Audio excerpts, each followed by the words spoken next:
sim races from around the globe, honoring a revolutionary era of open-wheel racing. With a beast not easily tamed, roaring around legendary circuits at breakneck speed. When engineers and drivers push boundaries, sometimes too far. When heroes muscled roaring beasts wheel to wheel around the hallowed ground. A time when the only driver aids were his 2 feet, the perfect combination of man, machine, and speed. Experience the competition and the glory of early 80s IndyCar action. The Lionheart Retro Series presented by Next Level Racing starts now.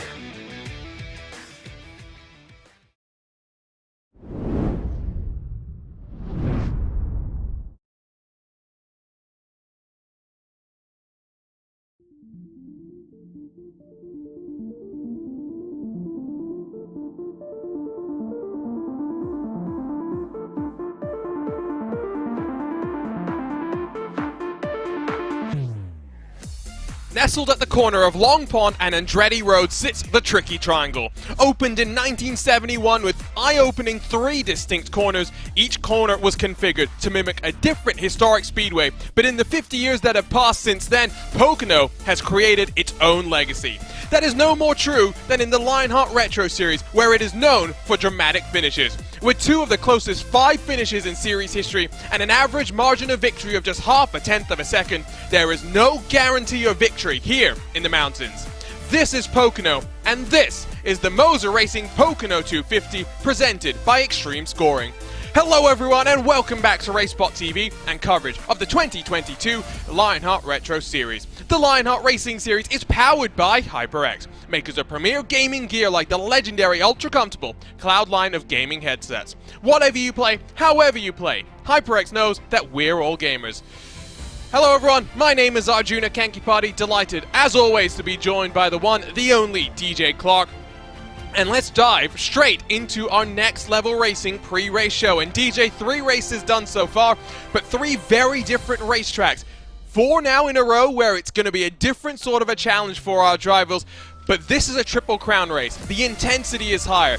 What's on the line is higher as well. Last year, Mark Cohn took 2 of the Triple Crown victories. No driver in Lionheart history has ever won all 3 of your Triple Crown races.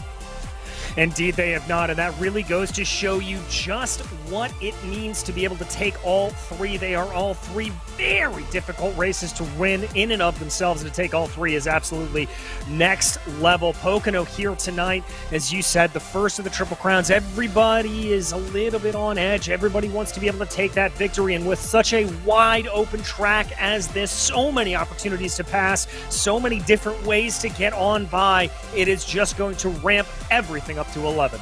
It's been busy since we got our season underway on March the 3rd. In just over a month, we'll have done 4 races, but the drivers will get a short reprieve before the next segment of the schedule. We'll head to Phillip Island, Brands Hatch for back-to-back road races, then a series debut at the Nashville Speedway before heading to Indianapolis for the second of our Triple Crown races. It's a race today that has been seen plenty of cautions in the past. Indianapolis last year, what a run that we had until the closing stages where the gloves came off and things really did get a little bit more intense. Let's run you down through your Next Level Racing driver standings, where it's a Graphics LC Motorsports driver and a familiar one at that leads the points here, with Mike Rasmas in control but just 9 points clear of Michael O'Brien and MadWorks Motorsports. Race 1 was all about Graphics LC. 1, 2, and 3 across the line. MadWorks have been slowly creeping their way forward, and that was really on display last time out at Watkins Glen, but also the week before that at the New Hampshire Motor Speedway. Yeah, indeed it was, but we've been able to see that disparity come back there. MadWorks on the attack there with O'Brien and Taylor. Don't count out Ricky Harden, though. That Raven Motorsports silver driver, he is always a fierce competitor here on the oval circuits. He is definitely one to watch out for. Only 1 rookie in the top 10, somewhat surprising given that we've got double-digit rookies in this Lionheart Retro Series. Quick look at your Retro Series team standings presented by HyperX, where MadWorks Motorsports, even after their disappointment at the end of that season opener at Homestead Miami, where where all three cars were in contention for a podium. Well, all three cars had issues one by one and they dropped like flies. They are leading these championships by almost 40 points from Graphics LC, who have taken a step back after that initial race victory. Raven Lavoie Motorsports in third with the RSR by Butt Kicker team. Somewhat surprising that they're down in fourth, but I think today maybe we'll see David Rodriguez amp up his momentum as we roll ourselves into this Triple Crown race. Here's a look at your rookie standings. Rodriguez competed in a number of races in 2021, but because he didn't do a full season, he hasn't crossed the threshold. He is classified as a rookie, but give a shout out as well to Backfire Motorsports DJ, new to the series, not just Retro Series, but Lionheart as a whole. They sit second through fourth, and all three drivers have been conservative to start the season off, but they've slowly been getting more embroiled in the fight, and I think from here they'll start to kick things up a notch. I think they will too, and I like that approach from the Backfire drivers. You know, driving these cars aggressively can always come back to bite you. You want to be nice and smooth, and especially in a competitive series such as this, it's best to just let the action come to you. And when you start to feel a little bit more comfortable with those you're racing around and the car itself, that's when you can start to apply a little bit more pressure, and look for them here in the later three quarters of the season. Quick look at your series details presented by Gomez Sim Industry. It's the 6th season of this Lionheart Retro Series, where we campaign the open-wheel behemoth that is the Lotus 79, designed to go racing across the world on road and street courses, but we show just how fun it can be to run around the ovals in the United States. 7,000 in cash and prizes on the line. All drivers have a custom fixed setup. There's no complaints about my setup wasn't up to scratch. Your 2 hands, your 2 feet, that's what you use to figure this machine out. Triple Crown races start today, but it should be noted, DJ, that this is the only of the Triple Crown races which isn't double points, and that is crucial when you think about a championship scenario. Yeah, it certainly is. It definitely is a way to ease into that Triple Crown a little bit more. And when Indian Auto Club come up, that could be the big decider with the championship as close as we have seen. But any win, any victory that you can take, you still want to be maximizing those points as early on as possible to try to give yourself a little bit of a cushion as we go along through the season. Remember as well, Aaron Morgan on a part-time schedule, really only going to run the road courses, so we won't see him today. He's not defending that championship. And as part of that Avatar Order Racing camp that splintered after the end of 2021, Aaron Morgan and Avatar Order Racing expected to be dethroned come the end of this calendar year. Here's a look at your event details, brought to you by MOZA Racing. It's the 6th trip to the Tricky Triangle in our 6 years of Retro Series competition.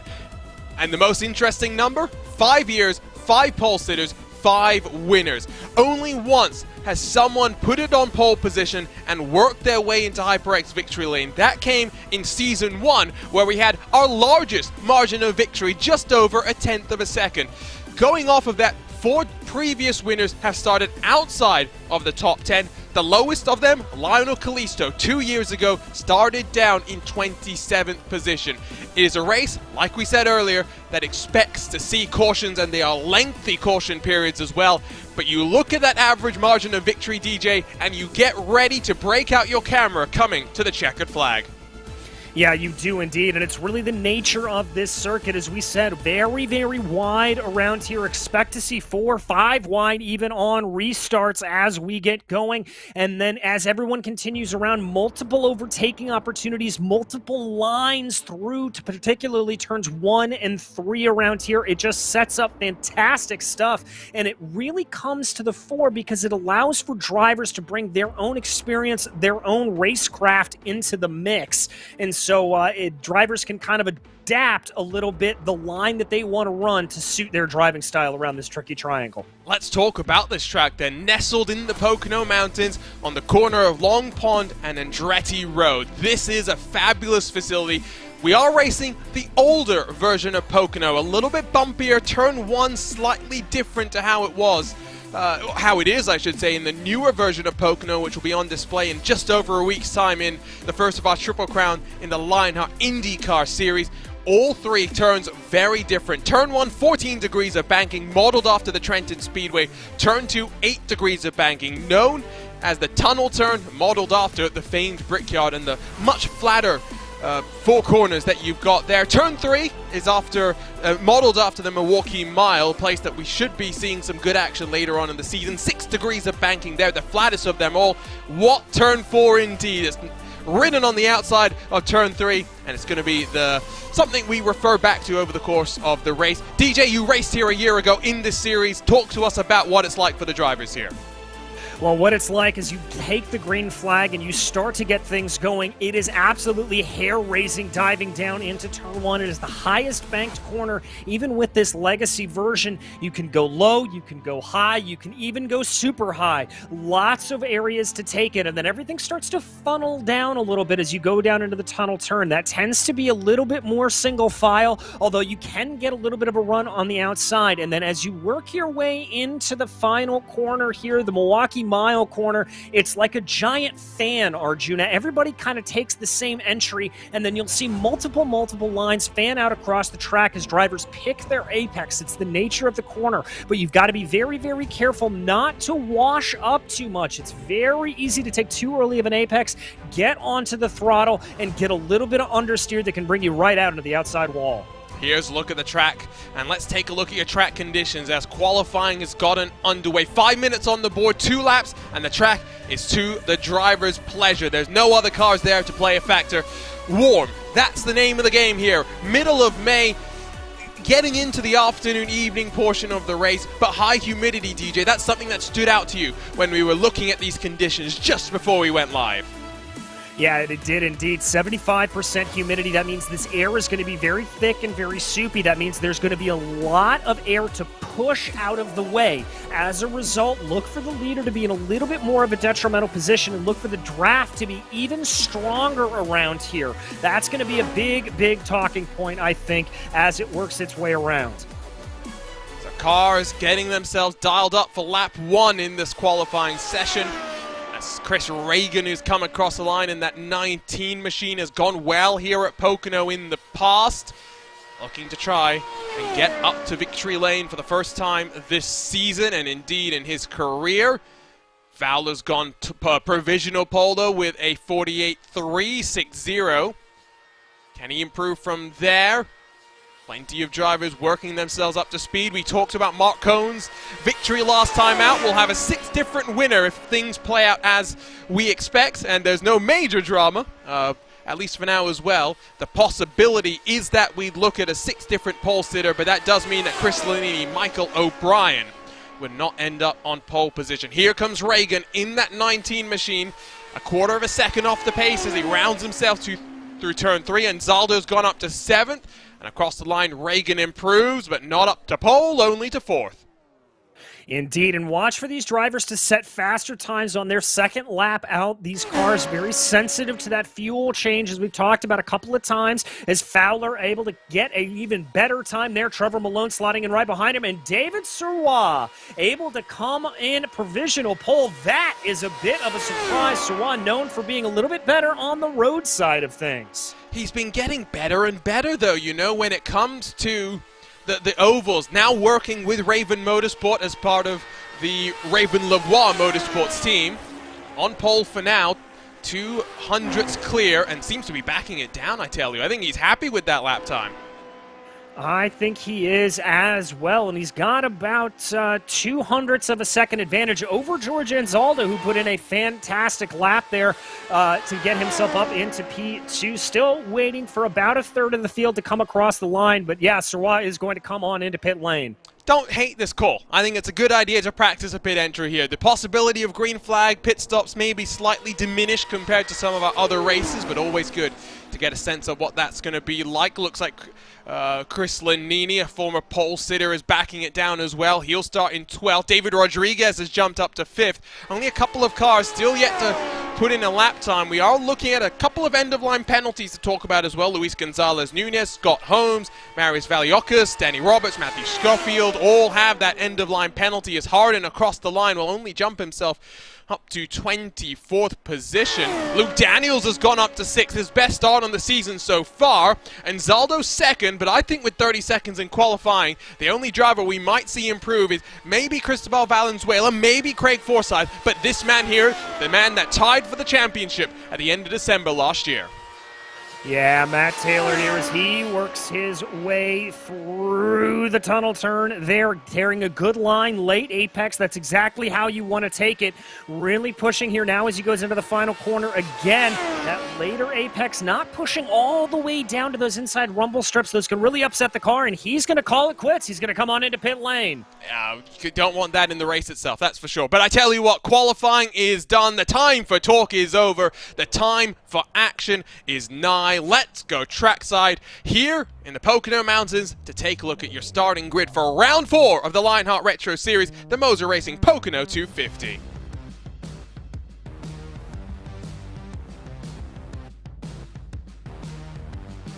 And so here's a look at your butt kicker starting grid. It is David Sirov with his 4th pole position in his Retro Series career. What is it about the ovals? He has fallen in love with them. George and Zaldo on the outside of the front row. Great qualifying performance for your series organizer. While Chris Fowler, 1,000th behind, and Zaldo lines up inside of row 2 with Hugo Gallows. We talked about Backfire Motorsports and how they've been consistently getting more in the mix. None more present is Hugo Gallows there. David Rodriguez, Luke Daniels share row 3, while Richie Hearn, your former IndyCar driver, lines up in 7th alongside another of the Backfire Motorsports machines, Rodrigo Munoz. Trevor Malone, Tyler Graff roll from the edge of the top 10, while Matt Taylor and Chris Lanini start 11th and 12th positions.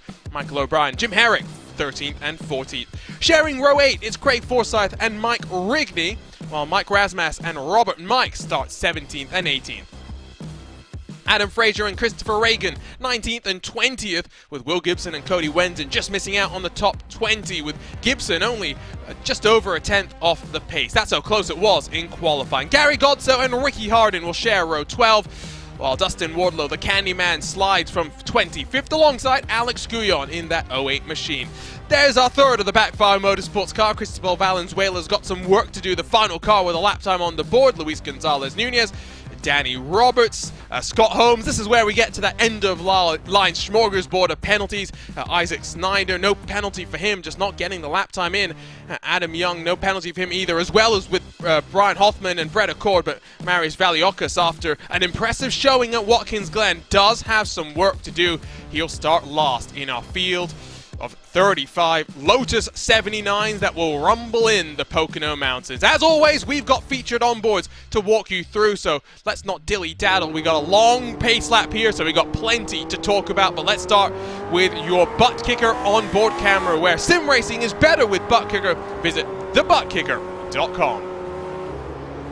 Next up, we have Tyler Graff at the Graphic Esports camera. Graphics Esports, world-class design from the real world to virtual. Visit graphicsesports.com. New look for Tyler Graff. We'll talk about that during the race. Mike Rigney has your MOZA Racing onboard camera, redefining sim racing. Go further, go faster with MOZA Racing. Visit mozaracing.com. And finally, Chris Fowler carries the HyperX on board. Whatever you play, however you play, HyperX knows we're all gamers, and HyperX is always ready to game.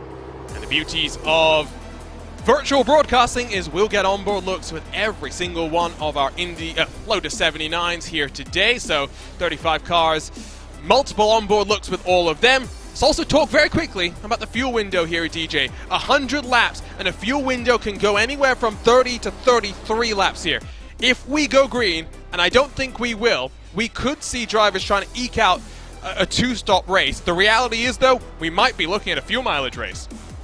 Yeah, we very well could. A couple of years ago, we may remember that happened around here, that fuel mileage race, so always good to be keeping an eye on it. Don't be surprised if you see a couple of drivers happy to hang out behind in the draft of a leader or two, just back off of that right pedal a little bit and sip a little bit of fuel. David Sirois has 4 poles now in his Retro Series career, and for someone that we thought would be good on the road courses, all 4 of them have come on the ovals. He has never been able to convert, though, to a trip down to HyperX Victory Lane. Will today be the day? Our first Triple Crown of our 6th season of the Lionheart Retro Series. Competition, commitment, excitement. This is Lionheart, and this is the start of the MOZA Racing Pocono 250, presented by Xtreme Scoring. Great start from David Siwa, but the reality is you're not breaking the toe in the early stages of this lap. They thunder themselves down into turn 1. Couple of cars looking 2 and 3 wide, but we keep it clean, we keep it tidy. This is what we need to see. Exactly. Everybody nice and fanning out there, giving plenty of room here in the early stages of the lap. That's exactly what you want to see from a big super speedway race like this. Let everybody get settled in, let those nerves die down, and then start to be aggressive a little later on in the lap. Side by side through the tunnel turn, I think a little bit more realistic in this Lotus 79 than it is in your Indy cars, whether it be the DW12 or the IR18 that we also see in Lionheart competition. Looking backwards as they come out of turn 3, but leading lap 1, it is your pole position winner, David Siwa. There you see the mad scramble further on in the pack. Fowler, Anzaldo, Gallus, and Rodriguez, the top 5. George Anzaldo getting a little bit mugged by Fowler on the start. Yeah, he was a little bit taken out. I think he was just a little bit slow on the reaction there to get going, but Anzaldo trying to hold on to the best that he can into that 4th place position. He doesn't need to worry too much about slipping back here at this point. If you can keep yourself within about the top 10 or the breakaway of the race, that's all you need to do. Just keep yourself in contention for the last 25 laps. Here's a look on board with Jim Herrick in that 40 sim racing car as Matt Taylor gets a little bit squirrely coming through the tunnel turn. We'll hold off for now. You see Reagan in that 19 machine looking feisty as well. Further up towards the front of your field, looks like Gallus trying to defend from David Rodriguez. Just look at the Hornet's nest. You've got 35 cars, only one is slipping backwards, and that's Brian Hoffman, who's been a little bit conservative to start this race off, but I don't think that's the worst decision in the world. We're looking at the front, but look at the Hornet's nest back in the field. Yeah, exactly. It's getting a little bit feisty here as drivers want to position themselves into that area, like I said, but you don't want to be too crazy here early on. Little bit of side-by-side, but I'm not seeing anything that would, really I would call over-aggressive here. Arjuno, oh, we've got a spinner! And the first caution flies. It's Tyler Groff in that 98 machine. We're not even going to get the opportunity to talk about the new livery that he's running today before he's got major drama. Luke Daniels, who was having a best qualifying performance of the series, gets mixed up in that one as well. And DJ, you were talking about how things were looking calm, how things were looking smooth. I'm going to put the blame on you, commentator's curse. 100%. I take complete and total responsibility for that. As I think here this was just a little bit of miscommunication between Graff and Daniels. I'm not sure that they kind of realized where they were. Let's watch them as they dive into the tunnel turn. Yep, there it is. Yeah, now does Daniels try and turn it a bit early, or is Tyler Groff maybe just running out a little bit wide? Hard to tell. We'll grab an onboard look with Tyler Groff and from his vantage point, because that will give us a better indication. Here's the look from up above on that roll bar as they slide their way down into that turn 2. 6 of one, half a dozen of the other. I'm going to put it at about 7 onto Luke Daniels there. The best way to take that corner really is to take a later apex. Tyler taking a little bit more of what I would consider to be the optimal racing line. Daniels should have recognized that Tyler was there and given him just a little bit more space, but overall a racing incident. See if race control has anything to say about that. Would likely be post-race, an end-of-line penalty if any further punishment is required. We slow things down and we talk then about the long pace laps that we're expecting here today, DJ. Yeah, it is a very, very long circuit, 2.5 miles, the same distance as Indianapolis or Daytona. So it's a long, long way for these cars to get around. And truthfully, that can be a good thing for these drivers. You get the adrenaline up in the battles a little bit. You get your blood pumping. This gives you a moment to just calm it back down, take stock of the race, and think about that strategy. And we talked about it in our pre-show. It's a track that expects to see plenty of cautions. The lowest 6, the most 9, averaging at about 8 over our 5 seasons.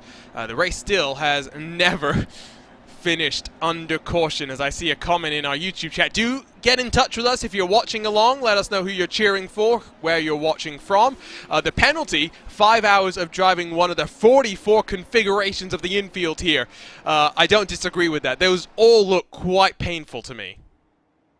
Yeah, they certainly are a little bit interesting to drive, Arjuna. I've been able to take out some cars on them, and it's a little bit like driving Sebring for the first time. You just don't quite know where you're going. Yeah, I can imagine that. Again, let's talk to you about the weather conditions here. It's cooled down slightly, and it's only going to get cooler from here. What does that humidity, though, do here at Pocono, DJ? Well, what it means is you're going to have a little bit more downforce to work with on these cars, so you'll be just a hair able to slide through the corners a little bit better. You're going to have more air pushing down on the car, and as I talked about earlier, what that also means for drivers who are following behind is there's more air around for that front car to brake, and so the draft is going to be a little bit stronger. You're going to be able to gain more speed if you're following behind, or if you're on one of those fuel-saving strategies, you are going to be able to save a little bit more fuel by backing off of the pedal just all that much more. So the increased humidity really does help a lot of these drivers that are following behind.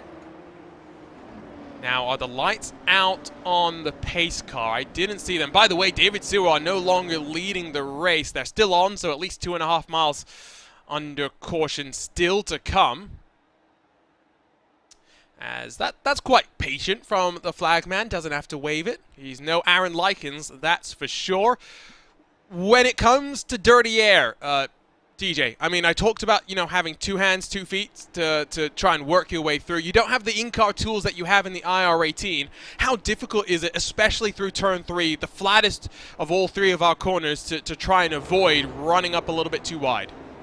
It's very difficult. You really have to try to take a different angle into the corner as much as possible. That's why you're going to see that fanning out effect that I talk about, is because you want to just try to get a little bit of clean air onto that front wing, as much of that as possible to be able to get it.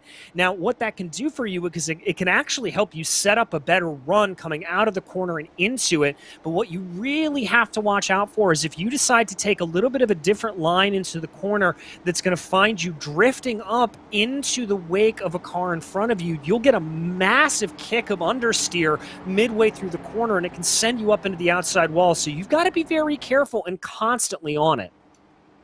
I love this car. I mean, again, not designed to go racing on ovals, but it puts on a great show. I am curious as to whether we're going to see any tire games in effect, because we know that bias ply tires are designed to go the full distance of the race, but that was one thing starting the season off, DJ, where we were getting word from the drivers, from the setup builder Andrew Kinsella, that maybe that has changed very slightly. Yeah, it has, and with his temperatures as hot as they are around here, I think that may throw a little bit into perspective. With as flat as these corners are, you can definitely see some abrasion on these tires. We may see some pit stop strategies being taken. I'm not entirely sure if that's going to be the way to go, but it could be interesting. Our cameras decide to sink into the face of the earth, but we're ready to go. The pace car drifts its way back onto the safety of pit lane. About to start lap number 7. Green flag back out here at Pocono for your MOZA Racing Pocono 250. The snake forming as they snake their way down in towards turn 1. Some 3-4 wide action further back as they all try and jockey for some position. These restarts are going to be crucial to hold some track position. There's about 4 rows of 2 wide action. And a nice clean start overall. Yeah, everybody able to get their way through the first corner nice and easy. Still a little bit more jockeying around there in the back, but everybody seems to be relatively calm, hoping here the tunnel turn is not going to be anybody's downfall once again. You've got to be hyper vigilant coming through there. Make sure not to cut down on anybody. Clearly, that's the place where we're going to expect a bit of carnage, a bit of chaos, just because it invites 2 wide action, but it's not always suitable to try and lunge it to the inside. Looking back at the battle for 17th, where Alex Guyon has already gained 8 positions, but he's not the biggest mover. Behind him, it's Danny Roberts, who's plus 10 on the day so far. At the front of your field, Chris Fowler already 8/10 clear, but still in drafting range. You would expect him to get closed up by those drivers behind. Left side of the screen, you can see those team affiliations. You got 2 Raven teammates at the front, Sirouan and Zaldo, both representing Raven Lavoie. And I've just realized that if we go green from here, DJ, it's a fuel mileage race. It is indeed, and rest assured there's going to be some drivers thinking about that, as that looked like George Anzaldo getting a little bit offline. But drivers are already going to be thinking about that fuel strategy as we work our way through here, and nobody better at that fuel strategy game than the driver who currently sits in third, David Rodriguez. Here comes Rodriguez, but he's not saving. He's going on the offense in that vector by RSR, green and black. Lotus 79 will tuck back into line as behind him Gallers and Richie Hearns squabble alongside one another. It's Hearn down low as he gets plenty of clean air and will slide up the track and try and get the move done on Gallers. Gets a good run. You usually expect the outside line to get the better run. 1.8 seconds though. Chris Fowler has waved goodbye to the rest of the field. And that 1.8 seconds is crucial. That is out of effective draft range, so he is just going to be able to run his own race here at this point. Now, his only detriment being he is going to have zero hope of doing any fuel saving, but I like this strategy from Fowler, just going for broke here early on. It's a dangerous game to be playing, though. That's the reality of the situation. It's if you end up by yourself, then it might work out nicely, but if everyone else is saving fuel, maybe Chris Fowler in a little bit of a pickle. Have a look at this action, though, as they slide their way through turn one again. Just look at the Backfire Motorsports car using all of the track available. That's what you really want to be able to do. 2.3 the gap out front to Chris Fowler, but then everyone is in a pack. Dustin Wardlow's gone a lap down. Not sure if he got mixed up in that incident with Tyler Graf and Luke Daniels. Graf has retired. Luke Daniels still circulating and still on the lead lap. Yeah, he does look a little bit down on pace, though. You'll see him there streaking across the back of your screen, so definitely a little bit out of sorts there for Luke Daniels. There was some pretty heavy damage to the front end of that car, so it's not going to be handling well. Driver's able to relatively withstand any of that aero wash coming out of turn 3. I'm impressed thus far with what I'm seeing from everybody and their restraint. I hope to not jinx it again there. David Rodriguez is now in second and trying to close that deficit in front of him, as in the middle comes Michael O'Brien in that 45. Looks like Trevor Malone might get pinched down very slightly as they ride themselves over the bump. Again, the legacy version of Pocono. Here comes them 3 wide as Craig Forsyth tries to join the fun. He looked to the inside of the tunnel turn. This is where we had that drama before. Mike Rasmussen has a great view of the action as we jump on board with his 68 machine. We're back into single file. Fowler continues to stretch that advantage. Last time around was 3/10 quicker than Rodriguez behind. It was indeed, and notice there from Rasmus what you saw him doing, taking that later line into the corner, a later apex to keep as much clean air as possible. That is going to allow him to be able to carry speed and not lose anything due to the aero wake. That's some very, very heads-up driving here early on from Mike Rasmus. Oh, there's all sorts of cameras underside the track, apparently. But, apologies, that's all I can do, and laugh a little bit as well. Here comes Michael O'Brien closing on your pole sitter, who's sliding backwards, but I don't hate this. I really do not hate this. I think it's a good spot to be fuel saving. The drama might come is if we do get a couple of cautions and Sirwa finds himself maybe struggling a little bit with the track position. That's maybe where you'd argue the danger lies, as Herrick will sling it around the outside as Lanini looks down low. Race winner to kick off the season, mired back in 14th position. Yeah, but he's still got plenty of time to try to move his way forward here, does Lanini. He doesn't have to be super aggressive here early on, kind of like you were talking about with David Sirwa.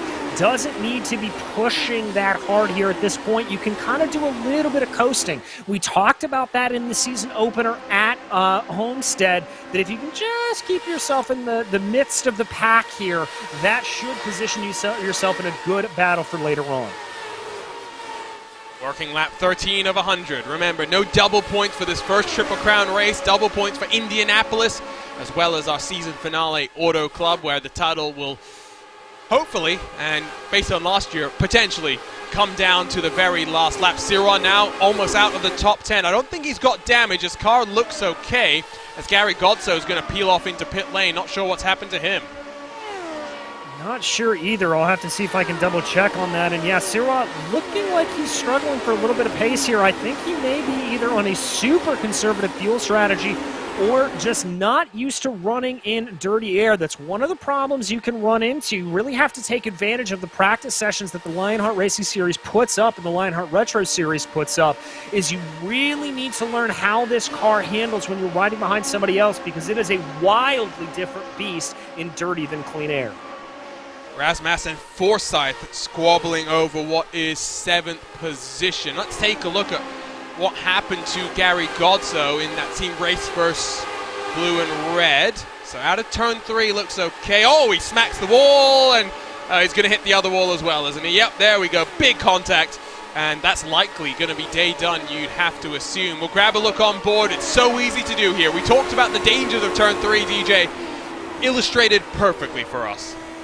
Yeah, indeed, and you see Gary there trying to hunt for some clean air down on the low side, but just with the car spanning out in front of him, really nowhere for him to go. Got onto the throttle pedal just a hair early, and that's what washed him up into the outside wall. Not the first time that we'll see that, not the last time that we'll see that by any means as well.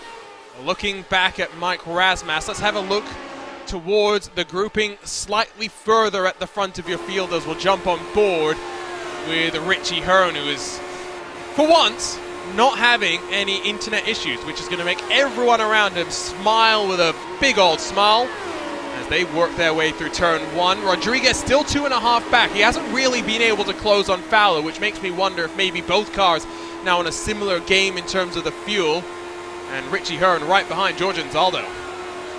Yeah, and interesting there what Richie is doing. You normally don't see drivers taking down to that super, super low line through 1. They normally tend to go a little bit towards a midline, especially earlier in the race when the cars are a little bit heavier, the tires aren't perfectly up to snuff yet. But Richie very clearly feeling confident with that car and able to dive it down that low. So he's clearly got some tricks in his bag. Again, he's got experience with open wheel racing in America and with ovals as well. We'll talk more about his record later on. Let's talk though about the record of Chris Lanini very quickly in that 92. I mentioned pole position for him in season 2, but the dramatic thing when I reflect on that race, DJ, only led 2 laps in his Pocono career here in the Retro Series. When you're on pole, you do expect to lead a couple more laps, but it shows that pole is no silver bullet to work your way to victory lane. No, it's really not. And one of the things that makes Pocono so special in that regard is just long blast on the front stretch here. It is so long as compared to so many other speedways that you can find yourself losing that position, losing that pole position in the blink of an eye. And that's really what's happened to Chris over the course here. And you can just find yourself falling backwards, as our pole sitter here, David Sirois, is doing right now. He's all the way back down in 14th. Suboptimal for David Sirois so far. Looking at Richie Hearn's record very quickly, by the way, I don't think he's actually ever raced at Pocono in top-level American open wheel racing. Hopefully we'll get the chance at the end of this race to talk to him. Lovely guy, has commentated on his fair share of Lionheart races as well. Here comes Alex Gouillon on his teammate David Sirois. No faffing around here. David Sirois back to 15th. He is sliding and plummeting like a rock. Yeah, and I was riding on board with him taking a look. It just looks like he's a little bit overly cautious coming through the corners, backing off a hair too much, almost like he just doesn't trust the car in dirty air. And that's really a result there of just not feeling it outright. He may come alive a little bit later when the cars get lighter and looser, but right now just does not seem like he has a comfortable ride. Now I wonder if maybe he's run himself into the wall, although looking at the car, it looks pretty mint if you ask me. Up front, it's closing. It's closing ever so slightly, as word is that Luke Daniels, who is very much off the pace, is being basically given a black and white flag by race control saying, hurry it up or we're going to have to remove you from the track. They want to make sure that there's no traffic chaos, we'll put it that way. Rodriguez had the gap down to about 2.2 seconds a few moments ago. Chris Fowler has responded this last time around. Yes, he has. Definitely trying to keep that gap as much as possible, and I like that ability to response from Fowler. That means he was holding back a little bit, trying to restrain himself from going all out there, and that means he's still got a lot left in the tank and wants to keep Rodriguez at arm's length as much as possible. Watching the battle for fifth, where Michael O'Brien leads Razmas, Gallows, and Wenz, and O'Brien's again deprived of a victory last time out by a teammate, although you don't hear it in his voice that he's dejected. He knows the pace is there. He knows his time will come. 3 races so far, 3 different winners, 2 of them from the MadWorks Motorsports team. And Michael O'Brien at some point in the season make it all 3 drivers heading their way into HyperX's victory lane as the car's pulling off onto pit road. That's Luke Daniels, who I think has got the memo that unfortunately he's too far off the pace. He's going to have to park the car for today. Is officially now 20% done with this race, working lap 21 of 100. Yeah, and that unfortunately was something that was always probably going to happen there. These Lotus 79s, they're not like modern Indy cars where you get some damage, you can change out a wing, you can do anything like that. If you get front wing damage in these cars, you really cannot fix it. These are not interchangeable parts on these machines, and so you pick up that damage, you're pretty much stuck with it for the rest of the running. Now, this is a car that I like a good race at the Nordschleife. People who know me will testify to that. However, I've mastered an Indy car around the Nordschleife. I've mastered an LMP. I say mastered. I'm able to finish a lap at a decent rate of knots at the Nordschleife. I've done it in an LMP1 car as well, even a stock car, a NASCAR Cup Series machine. But this Lotus 79, I don't know what it is about it. Maybe it's that I decide to be authentic and try and heel toe everywhere I go around the track.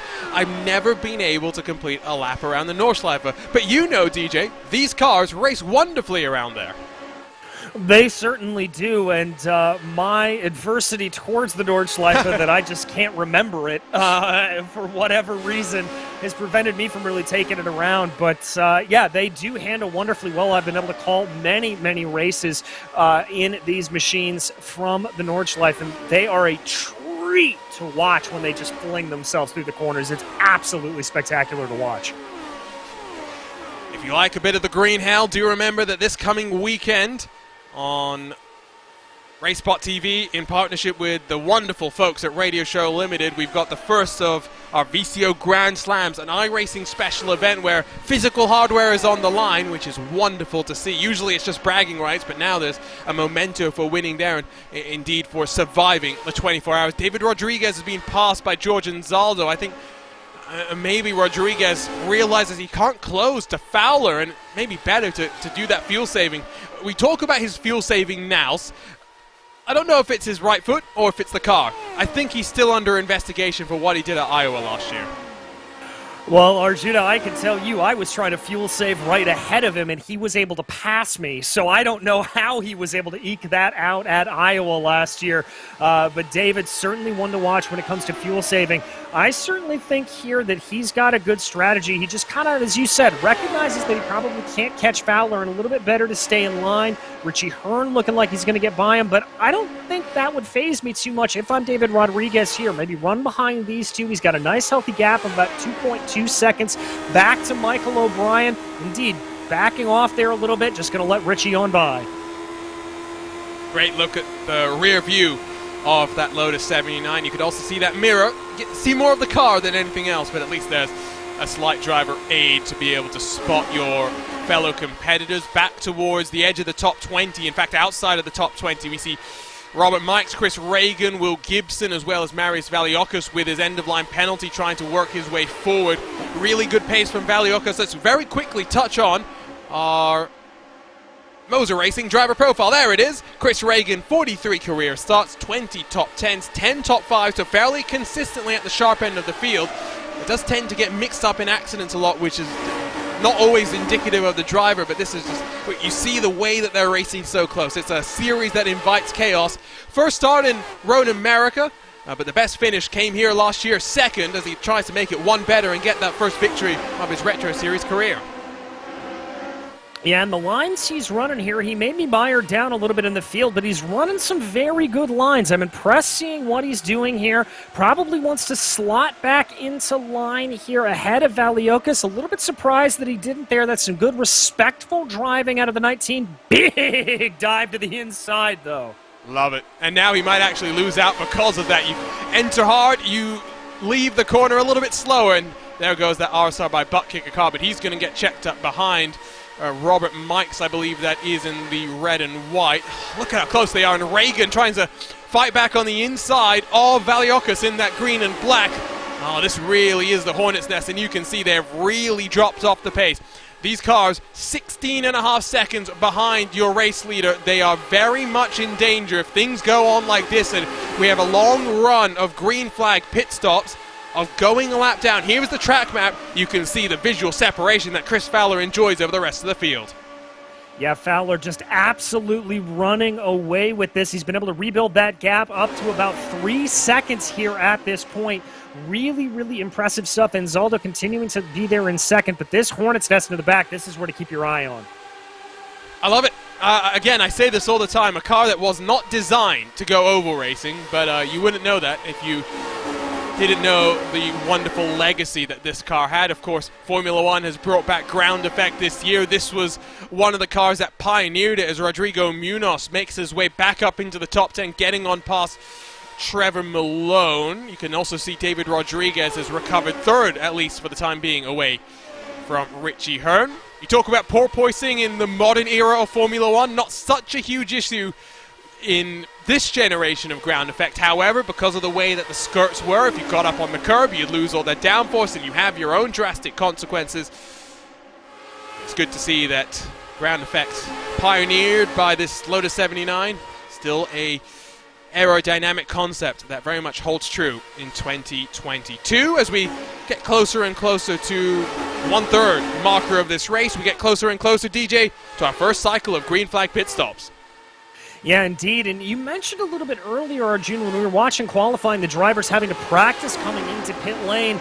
This is a deceptively tricky pit lane to enter in on. You're coming in at maximum speed and having to get these tires woed back down, these cars pulled back down. Remember, you have no artificial pit lane speed limiter. The only speed check that you have is your right foot. So I would not be surprised if you see some drivers maybe struggle a little bit trying to get these cars to break down to that pit speed limit.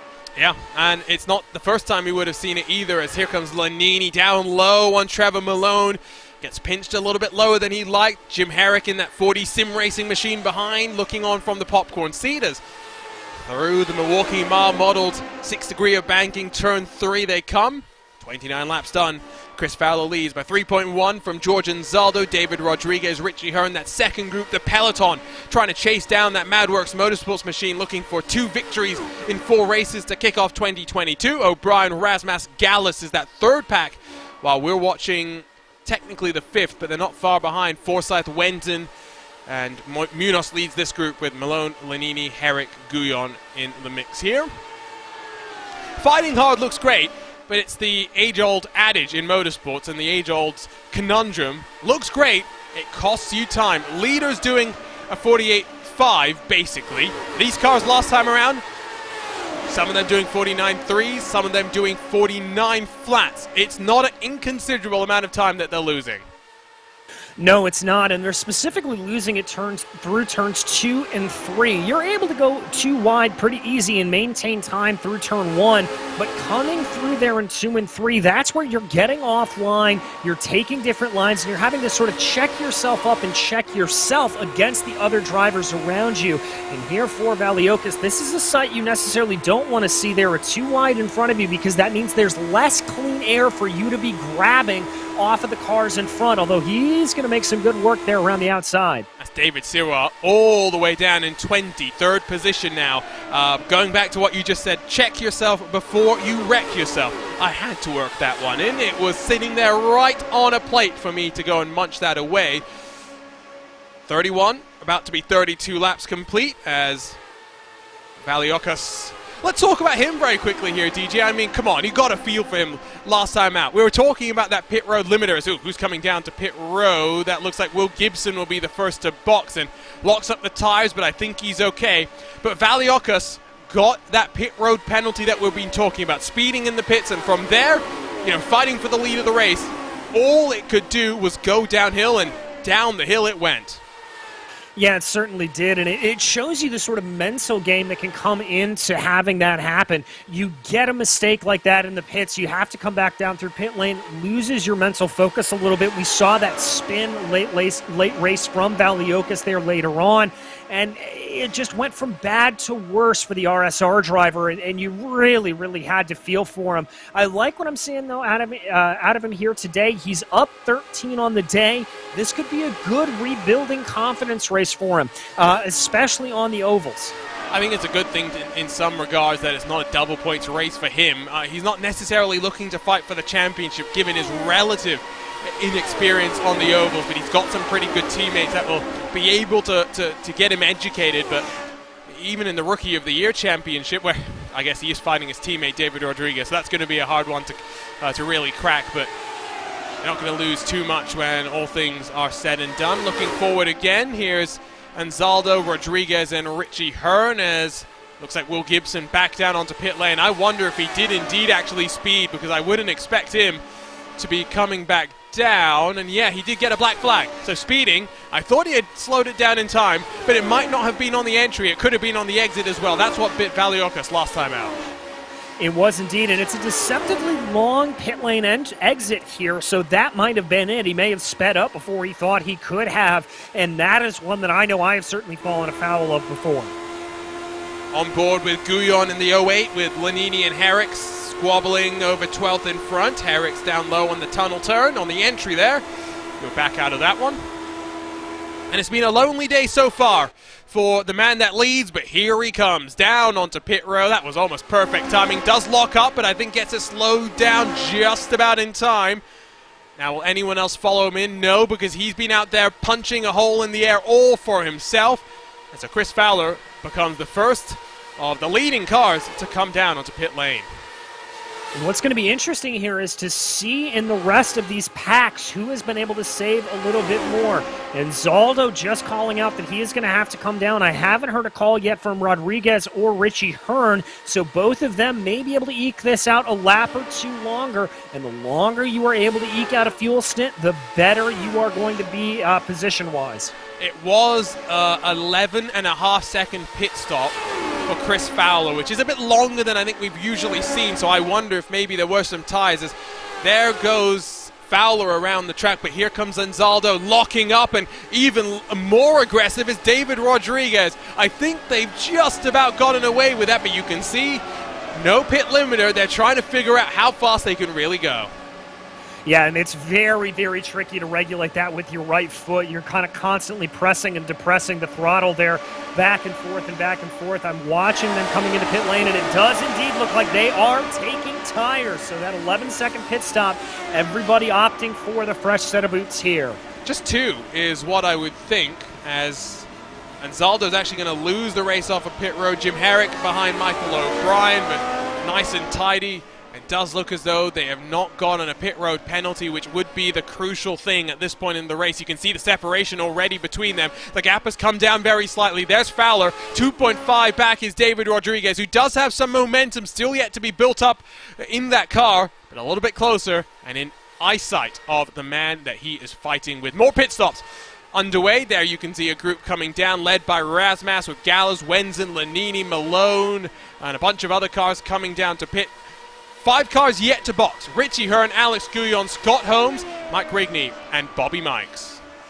And this is very impressive out of Richie Hearn. Remember, he was in that leading trio. Let's see if he decides to come down this lap. But the more he is able to eke this out, the more impressed I am by him, Arjuna. It's a very, very heads-up play from Richie. It may be able to gain him just a little bit of time. Is he going to come down here? Yes, he is. Now again, remember, fuel window about 30 to 33 laps. Richie Hearn has done 37, but we did have the 3 laps of caution, so hard to really get a gauge on that. But at best, let's say it's 34 at the maximum he can one stop from here pretty comfortably. The others, they can do it, but I think they have more fuel saving to do as compared to this man in the 70. Everyone else will come down to pit. There are a couple of cars who boxed under our caution, the only caution so far that are yet to pit. That includes Chris Reagan, Matt Taylor, Marius Valiocas, Isaac Snyder, Luis Gonzalez Nunez, Adam Young, Ricky Hardin, Brett Accord, Brian Hoffman, and Cristobal Valenzuela. Their roles, Richie Herr. Now, where is he going to come out in comparison to the rest of the field? Behind Rodriguez, but I think alongside with George and Zaldo, who might actually work together here and tow themselves up forward. Interesting to note, Mike Rasmussen, shortest pit stop of all the cars that boxed in that last cycle. Yeah, only 9.3 there. And also interesting to note, Richie Hearn did not take tires on that stop, so that could come to his benefit. He did not take tires, Arjuna. At a 12-second pit stop, I'm a little bit surprised to hear that, to be honest. Yeah, so am I, but I watched him the entire time. That car did not go up on the jack, so no tires to be taken there on the number 70. Interesting. Another cookie crumbles in our strategy game here at the Pocono Raceway for our MOZA Racing Pocono 250. We thank you for joining us for round 4 coverage of this 2022 Lionheart Retro Series. Whether you're watching live on RaceSpot TV or rebroadcast on ESTV, it's been a fantastic season so far, and we've still got plenty of entertainment to come. The RSR by Butt Kicker Machines on the outside as Schneider gets a little bit loose and squirrely onto pit road. Comes Luis Gonzalez Nunez and the divided by Zero Motorsports crew of Brett Accord and Brian Hoffman, as well as Cristobal Valenzuela in the Backfire Motorsports machine. These cars have done 35 laps so far. Looking pretty good on fuel numbers, I think, for them. They'll definitely have a shorter pit stop at some point in this race. Yeah, they will indeed, and this is the benefit of coming down on that early stop during the caution. I like that strategy. If you were in the back half of the field, it's a heads-up play, and they'll all be able to work together here a little bit. This big pack breaking up the air, being able to be pulled along in the draft. You don't get a sense of the scale of Pocono until you see it from up above. We're riding on our blimp cameras. Through turn 3 they come. Will they dive left onto pit road? No, they'll stay out apart from one car, which will box. That's Adam Young in that number 12. 2.5 miles, a gargantuan facility, and of course home to some pretty horrific crashes in recent memory. And you don't have to go too far back to think about what happened to Robert Wickens. Even the following year, we saw a big 3-wide calamity into turn 2 where somehow all the drivers were able to walk away from that one. But at these speeds, one mistake could spell the end of your race. That's what happened to Luke Daniels. That's what happened to Tyler Graf. 3 retirements. Daniels and Graf, of course, after that lap 1 caution. But as well, Gary Godso has been retired after his incident on pit road. As well, here come the rest of the cars locking up the brakes in front of them. I'm not surprised. I wouldn't be surprised if at least one car might get a speeding penalty as they'll try and find their box. And that was Ricky Hardin coming in very, very fast onto the lane. I think he managed to just get it slowed down. Looks like all of the drivers here taking tires, opting for that new tire strategy. Waiting around as now your leader's going to cycle back into the lead in the form of Chris Fowler. But, yeah, this definitely starting to play out. Let's see where these drivers cycle themselves back out and around. You can see the track map, so you can see where all the cars are. There's a whole gaggle coming down the straight right about now. Now, where will this grouping emerge in comparison to them? Taylor, the lead car off of the lane this time by, will be 7 laps to the good on Chris Fowler, his MadWorks Motorsports teammate. Slots out right behind Rodrigo Munoz in the Backfire Motorsports 09. As Ricky Hardin and Isaac Snyder squabbling as they run in towards a tunnel turn. Hardin in that blue and yellow, trying to keep it hard out of the wall rather than hard in the wall. Got a second screen experience, head on over to Hard in the Wall on Twitch where you can follow along with Ricky Hardin's viewpoint. At the front of your field, Chris Fowler now leads by 3.2 seconds. That gap holding fairly consistent as Matt Taylor, oh no, Matt Taylor back down onto pit lane. Oh, that's got to be a pit lane speeding penalty there for Taylor, the way he is coming back through, and that would have been on pit exit after his stop.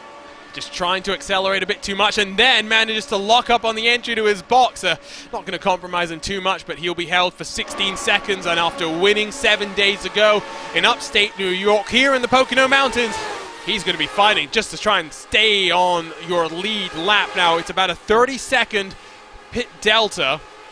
Just above that, probably 39 once you factor in the 16 seconds that you're stationary. He is definitely going a lap down given where he was in that pack. He's rolling now, and indeed we can confirm Matt Taylor, a winner 7 days ago, 1 lap down in 31st now. That's not going to go well for him as we watch here a little bit of squabbling for second place as there is Taylor coming across your screen right now. As these drivers work their way around. This is the second place battle between Rasmus and Rodriguez. Rasmus able to jump his way up in that pit stop cycle, doing a very, very good job. Richie Hearn loitering there in the background. Remember, Hearn able to go very long on that cycle, and he may be the one in the catbird seat here if he is able to just push all out on these final two stints. Now that is Richie Hearn, who slid his way through the corner, and if he hadn't taken tires, or hasn't taken tires, I'm very shocked, because the way that he was able to control that car, it did seem to me that he got plenty of rubber still in his machine. Yeah, certainly, Arjuna, and maybe we may see a situation here where drivers opt to take tires on the second stop and not the first, but again, Richie being dogged a little bit by the fact that that was still a relatively long stop, 11.9 seconds, not what we would expect for a no-tire stop like that. Still, I know what you saw. I'm not doubting your eyes. I'm just wondering if there's more afoot, is the way that I'll put it right now. Looking at two battles, a battle for second, battle for 13th, as well as looks like Rodrigo Munoz, Scott Holmes, Chris Reagan, Jim Herrick, and Isaac Schneider all having their own little squabble. It's Schneider and Harden for 17th and 18th position with the 40 sim racing car of Jim Herrick just in front of them. Great view backwards as they come down onto the start-finish line. George Anzaldo has just been passed by Michael O'Brien just behind the group that we're watching in that battle for second. So Michael O'Brien on the charge. Yeah, he certainly is, but he's got about 3 seconds to try to make up to the back of David Rodriguez here, and so that's going to be a good reason for him to want to get a push on, get himself up into that leading group. Runs very wide, though, coming up out of the tunnel turn, and that's going to allow a little bit of opportunity here for Forsyth and Anzaldo to fight back. Forsyth will look down low in the blue and white. O'Brien loses one. Will he lose two? No, he'll just about hold on. That's the 5 of Will Gibson. Remember, he's a lap down. He's just trying to be able to close up to Matt Taylor so he can fight with a car that at least he's fighting for position with. They've got to be careful. You don't want to impact that fight for second. No, you really don't, and I have to say it does look like they are impacting it ever so slightly as they are losing time to the leader, Chris Fowler. The gap now up to about 4.7 seconds. Yep, no, agreed. It's almost 5 at this point in time. Now, you're allowed to fight to stay on the lead lap, but now that the leader's in front, I would wonder if maybe these drivers are feeling a little bit aggravated. Think back to our Lionheart IndyCar Series opener at the Homestead Miami Speedway, where Alexander Van der Sant, as he tried to hunt down Phil Kraus for the victory there, ran across, I believe it was Alex Guyon, who was not one but not even two, I think it was 3 laps down, and held him up a bunch, and Van der Sant was not thrilled at that. It does look as though Will Gibson has been able to clear himself up, though, as Michael O'Brien now does get passed by Craig Forsyth. Yes, he does, and George Anzaldo looking like he's been able to build a little bit of a gap back up there and able to close down just a little bit on the back of this pack that they are trying to close into. So what they really want to do is try to play a little bit of leapfrog with each other here. Play one and then the other. Just get those passes done, lift off down the straights a little bit, and try to keep themselves going as far forward as possible to try to make this about an 8-car battle for the final podium positions. That's what they want to see, and that's what Chris Fowler wants to see. There we get a great look as we run ourselves down the start-finish line. The gaps further back in the pack. It's as simple as that. Here's Rodrigo Munoz trying to look down low on Scott Holmes. Scott Holmes, well, Mike Rasmus is up 15 positions a second. Let's give him a big shout-out for that charge through the field. Scott Holmes, plus 18 after an end-of-line penalty to start this race off. Just goes to show you, Arjuna, when you are on a charge and you are in the groove here at Pocono, you can absolutely be flying your way up through the field. So massive kudos there to Scott Holmes. Of course, your big losers, Matt Taylor with that penalty. He's down 20 positions, but there's your pole sitter, David Sirwa. Looks like for the 5th time in 6 years, pole position, not the best place to start. I mentioned it in the pre-race show as well. In 4 different years, in the 5 visits prior to this one at Pocono, our winner has come outside of the top 10, 11th in Season 2, 12th in Season 3, 27th in Season 4, and then 13th last year where Mark Cohn took victory by 7 thousandths of a second. At least right now, we are looking like we are definitely on course for the largest winning margin in Pocono history here, and not by a small amount, a large amount. A very, very large amount, although I do have to say Rasmus has been able to close down a little bit over the last couple of laps, closing that gap by about a half a second here on Chris Fowler now that he's been able to clear some of that lap traffic in the form of Taylor and those around him. Still going to have some more lap traffic up ahead of him for the Cord, Brian Hotham, Marius Valiokas drivers that he's going to have to clear. That's Fowler that he's going to have to clear. Then Rasmus is just going to have to clear by Gibson. I knew where you were going with that, don't worry. It happens to the best of us. Live broadcasting is hard. People don't realize that until they actually do it. Rodrigo Munoz and Scott Holmes still resume the hostilities as we just looked away from George Anzaldo and Craig Forsyth. Anzaldo holds the inside line down on the blue and white 53 machine. And now here comes Forsyth, back again. Love the fighting, but they're now starting to slip even further back from Richie Hearn, David Rodriguez, and Mike Rasmus. You can't really slingshot as much as you can at Indianapolis, for example, DJ, but surely to some degree they've got to work together here. Yeah, you've got to play nicely with others here to try to get yourself forward. Fighting like this is not going to help. And it really requires a selfless mentality about it, backing off down the long front straightaway to get it by. But Forsyth there, you can see no intention of backing off as he takes an immediate cut down to the inside and into the tunnel turn. We are halfway through this race. Working lap 52 of 100 in our MOZA Racing Pocono 250 presented by Xtreme Scoring. It's our longest race of the year so far. Won't have double points though. Again, Triple Crown races, only Indianapolis as well as our season finale have that, but those also are 250 miles in length. Next week, 141 odd miles at Phillip Island, or rather 2 weeks from now. And then a couple of weeks after that, Brands Hatch sees 125 miles there, then 150 at the Nashville Super Speedway, 250 at Indianapolis, 125 at the Hungaroring. We vary our race distances, but all looking for about that same race time. Will give the drivers that mental pressure of fighting wheel to wheel, and Forsyth and Anzaldo continue to squabble amongst themselves. O'Brien gets a great view of the action. It does mean, guess who's closing? Hugo Gallus, last time around, 0.2 a second. 0.2 a lap. Yeah. Gallant's going to be very, very happy to that. I think as is, frankly, Michael O'Brien, who's going to be happy to just be able to sit back behind here and gain some of that slipstream, do a really good job of sipping that fuel. Remember, we talked about some of these drivers that came in here a little bit earlier on that last pit cycle. O'Brien coming in on lap 35. That is on the earlier side. If he's able to extend this later stint out, that means he won't have to save in the final stint, and he'll be able to be in full push mode. Gap at the front. 3.6 seconds. Will Gibson maybe actually helping out Mike Rasmus at this juncture. Do remember, Will Gibson not involved in any sort of issue or incident, just pit road penalty for him, speeding on pit lane. That's what dropped him 1 lap down. Maybe, just maybe, he is giving a toe to Mike Rasmus that they're both making full advantage of right now. Very well could be as they cross over the line here. Another 1/10 of a second taken out by Mike Rasmus.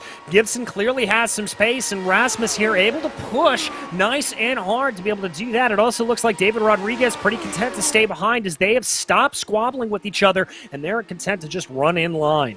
1 caution so far. Knocking on wood, we are looking at, by far, the cleanest Retro Series race here in the Pocono Mountains. However, so far, it's been a blowout. Chris Fowler leads by 3.5 seconds in the MOZA Racing Pocono 250, presented by Xtreme Scoring. You're watching RaceSpot TV and ESTV for round 4 coverage of the 2022 Lionheart Retro Series. Back after this race, coming up next, right after this.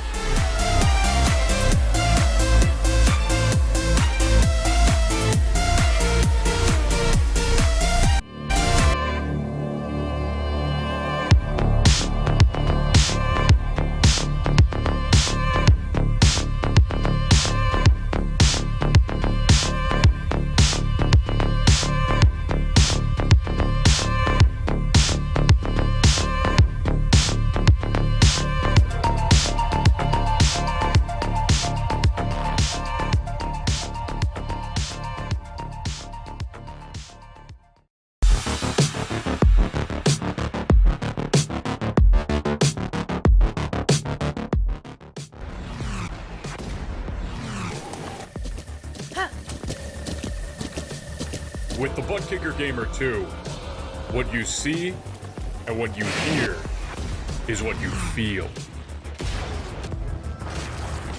Butt Kicker. The future is feeling.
Welcome back to RaceSpot TV and coverage here of the first Triple Crown race in our 2022 Lionheart Retro Series. We're live in the Pocono Mountains for the MOZA Racing Pocono 250, presented by Xtreme Scoring.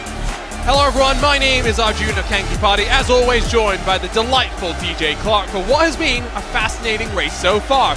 We've still got strategy games left to play, but DJ, I don't think on anyone's bingo card would have been just one caution so far in this race. It certainly wasn't on mine, Arjuna. I am utterly surprised by it, and I am utterly surprised at the gap that Chris Fowler has been able to pull on this field. Although it has to be said, it looks like that gap is starting to come down a little bit. For the first time in a long time, it is under 3 seconds. Yeah, no, absolutely. There's a look at the peloton as it is, second, third, and fourth. Now, during the end of the pit stop cycle, that gap was just about touching 5 seconds. They've cut it in half, now trying to duck it below 2. You can always see when that car in front of you gets closer and closer, the tension builds, but the excitement ratchets up as well. Target acquired, full send from here on forward. David Sirwa put it on pole position and has at least managed to recover his way up to 15th. At one point outside of the top 20. But clearly, pole position, having never won this race since the inaugural season of the Lionheart Retro Series, don't want to be on pole. Clearly, it's cursed. Yeah, very much so. As he finds himself mired back in the field there, you can watch him trying to take on Scott Holmes and Rodrigo Munoz there, who are in a little bit of a battle of their own. Cody Wenson maybe having a look now to the outside, using that momentum. Ooh, Wenson getting a little bit squirrely, though, on the outside.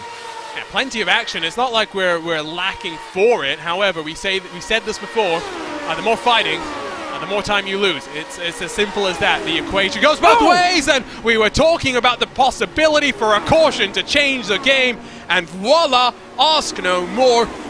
We are just on the edge of the fuel window. The day for Scott Holmes will come to an end. However, the big story point from here is, can anyone gamble on the fuel and survive to the checkered flag? A look at the RaceBot TV replay. It might be the Backfire Motorsports car that comes up the track as they run in towards turn number 1. And indeed, there it is. One car coming down low, one car going up high, and 2 doesn't go into 1. No, it does not. Just a little bit of a miscommunication there in between the two. Both of them fighting for the same space out on the track. And yeah, you can see it here as we bring it down to slow motion. Both of them just coming into each other there. Well, I'm going to walk back what I just said. I don't think that Munoz does much wrong. Here's a look from on Cody Wenzen's perspective, and look at the line that Scott Holmes is taking relative to the seam in the track. So the Backfire Motorsports car pretty steady, I'd say, and maybe Scott Holmes is expecting Munoz to turn in a little bit earlier, but unfortunately he didn't, and Munoz holds his line at the end of the day. Yeah, indeed he does, and that sends him out into the wall, unfortunately. So, all right, Arjuna, now as you said, this now becomes a fuel strategy race. Can anybody eke these last couple of laps out to the end, or are we going to have to see some splash and dashes before the end? So remember, in that first cycle of the race, 37 was the number that Richie Hearn was able to hit after that one caution that we have. And I do think cautions breed cautions. We're not out of the woods just yet. But hypothetically, Richie Hearn has shown that you can come down to pit road and just about make it to the end. We will see everyone into pit lane, other than the cars that are already one lap down. Matt Taylor, the Candyman, as well, staying out there. But everyone else will be filtering their way in. You've got to execute on pit lane. Maybe, DJ, it's worth not taking tires this time by. Well, if we were right about Richie Hearn not taking tires, he's shown that it can work for you. So let's see what everybody opts to do here as everybody coming down in. A couple of drivers going up on the jacks. I'm not seeing some of your leaders, though. Looks like Gonzalo's certainly not. Drivers already starting to work their way out. It looks like no tires the way to go. Chris Fowler will win the race off of pit road. Razmas beaten out by David Rodriguez there. A couple more fights going on as they all cycle their way off the lane. Crucially, there is your still race leader, Chris Fowler, who will be gutted. All the work that he had done, DJ, to build up a monumental advantage has fallen by the wayside. Yeah, it certainly has, but I have to say that gap was coming down more and more every time, so it may just have been a situation where Fowler, where he was going to be in trouble no matter what. So this may have proved a little bit of a blessing to him. He may have a car that handles a little bit better on a fuller tank of fuel than a lighter one. I also wonder if maybe Fowler was just saving the fuel, right? He was the first to pit in the leading 20 or so, maybe thinking that he could slip backwards just a little bit and get a better margin on fuel while still holding the lead of the race. Plenty of factors to cycle into that. Lights are still on the pace car. We talked about how these are lengthy cautions, and in reality, that helps out these drivers as they try to make it to the end from here. Remember, fuel stint indicated is about 30 to 33, but we have seen drivers go beyond that. Yeah, we have indeed. Richie Hearn, most in particular, as we mentioned early on, able to make it work for a long period of time, able to stretch that out to about 36 laps, 37, and that was underneath one period of safety car, so that could play to hit their advantage here if they know it is possible. Here comes Will Gibson down onto the lane. He's still one lap down, was unable to reclaim it as Matt Taylor and Dustin Wardlow have been able to do. Both cars, though, yet to have come down pit lane. And drivers at the back, like you'd expect, DJ, coming down to pit again, top off on fuel. Yeah, it looks like Hotham and Brett Accord, both two of those drivers that are going to be coming in. That's a smart strategy for them. Just try to get that last little couple of drops of fuel to make it to the end if you can. Bit shocked it's not a few more, to be completely honest. If you're Cristobal Valenzuela, Bobby Mikes, you're all the way back in the pack. Even Isaac Snyder, for example, you don't have much to lose, including, I'll say, David Sirwa, who's now back in 19th spot, our pole sitter. Yeah, I think he's about the cutoff line of when I wouldn't necessarily be thinking about it. But as for everybody else, definitely a good decision to try to come down here. And I'm a little bit skeptical of drivers that haven't come down to get that little bit of extra top off. We've seen that you can get on passed by here, and if this ends up being a fuel strategy race, that could be something that comes back to bite some of those drivers. So it's Luis Gonzalez, Nunez at the front, and like DJ mentioned, cars not pitting. That includes Chris Reagan, Ricky Harden, Adam Young, Mike Rigney, and Marius Valiokis in the 23. So 6 cars at the front who would not have pitted, but they were the final of the drivers that cycled through on the last green flag pit stop cycle. If we go green from here, the likelihood is they're in trouble. They are gambling on the caution to come back out. It's as simple as that. A yellow flag here likely puts themselves back into a prime position to fight for the victory. Another camera that's decided it's so scared it was to dive below the surface of the track. There's a long hold from Luis Gonzalez. Nunez, he punches the throttle. We're back racing in the Pocono Mountains. Good start from him. Below, there we go. There's the chaos. Puffs of smoke. They just about survive, fanning themselves out down this long and wide front straight. Very much so. A little bit of tap on the brakes there as everybody works their way through the first corner. Relatively single file for about the top 10. But from there on back, you see a little bit of that chaos starting to go. Richie Hearn looking like he had a particularly bad start. He is well off the pace there, about 0.6 of a second back from Mike Rasimus. Adam Young about 0.3 away from Harden, Reagan, and Nunez. Chris Fowler does want to try and get a hurry on. I think he now knows that in the net race lead, he can't really afford to be too conservative. He's got Rodriguez and Razmas really haranguing him as through turn 3 they come to complete another lap under the green. 65 done. 35 left to go from here. Nunez still leads, and Zaldo has come down pit lane. And I have a feeling that might be for a black flag for jumping the start and making a position up before you're allowed to do so. Yeah, I think you may be right on that one, Arjuna, as he is stationary in his box. We'll have to keep an eye on how long that penalty lasts, if that is a penalty indeed, as here we go into the tunnel turn here. Sorry, I'll correct myself. He's got a meatball. How did he pick that up? I'm guessing that was the cause of the chaos on the start. Probably right. It's elementary, as Sherlock would say. Plenty of fighting, but let's go ahead and pick up what happened on that restart. So Inzaldo's the 6th car in front of O'Brien in the yellow and red. Now, he gets a little loose, doesn't he? He spun the rear tires. That can happen sometimes if you start this car in first gear and a little bit too happy on that right pedal. It can certainly spin up the tires. Watch it right about there. You can see the car start to get away from him, gets the contact in the back. Not that heavy of an impact into the outside wall, but that's going to be just enough to damage the suspension. Now watch here. O'Brien's got nowhere to go. No time to react. It's as simple as that. Brett Accord has had an issue, by the way, but we stay green. Where is he? That's the big question. Where's that 51 car? He looks like he's crabbing as well. Not sure how we stay green, but I'm not complaining. I love a good fuel mileage race. Some of these drivers don't enjoy it as much. No, it certainly adds to the complications and the terror, if you will, when you're behind the seat. Sometimes you just have to be constantly thinking about those numbers and also making sure you're able to keep up with the drivers racing around you. It just adds to the things you have to be thinking about behind the cockpit. It's not simple, we'll put it that way.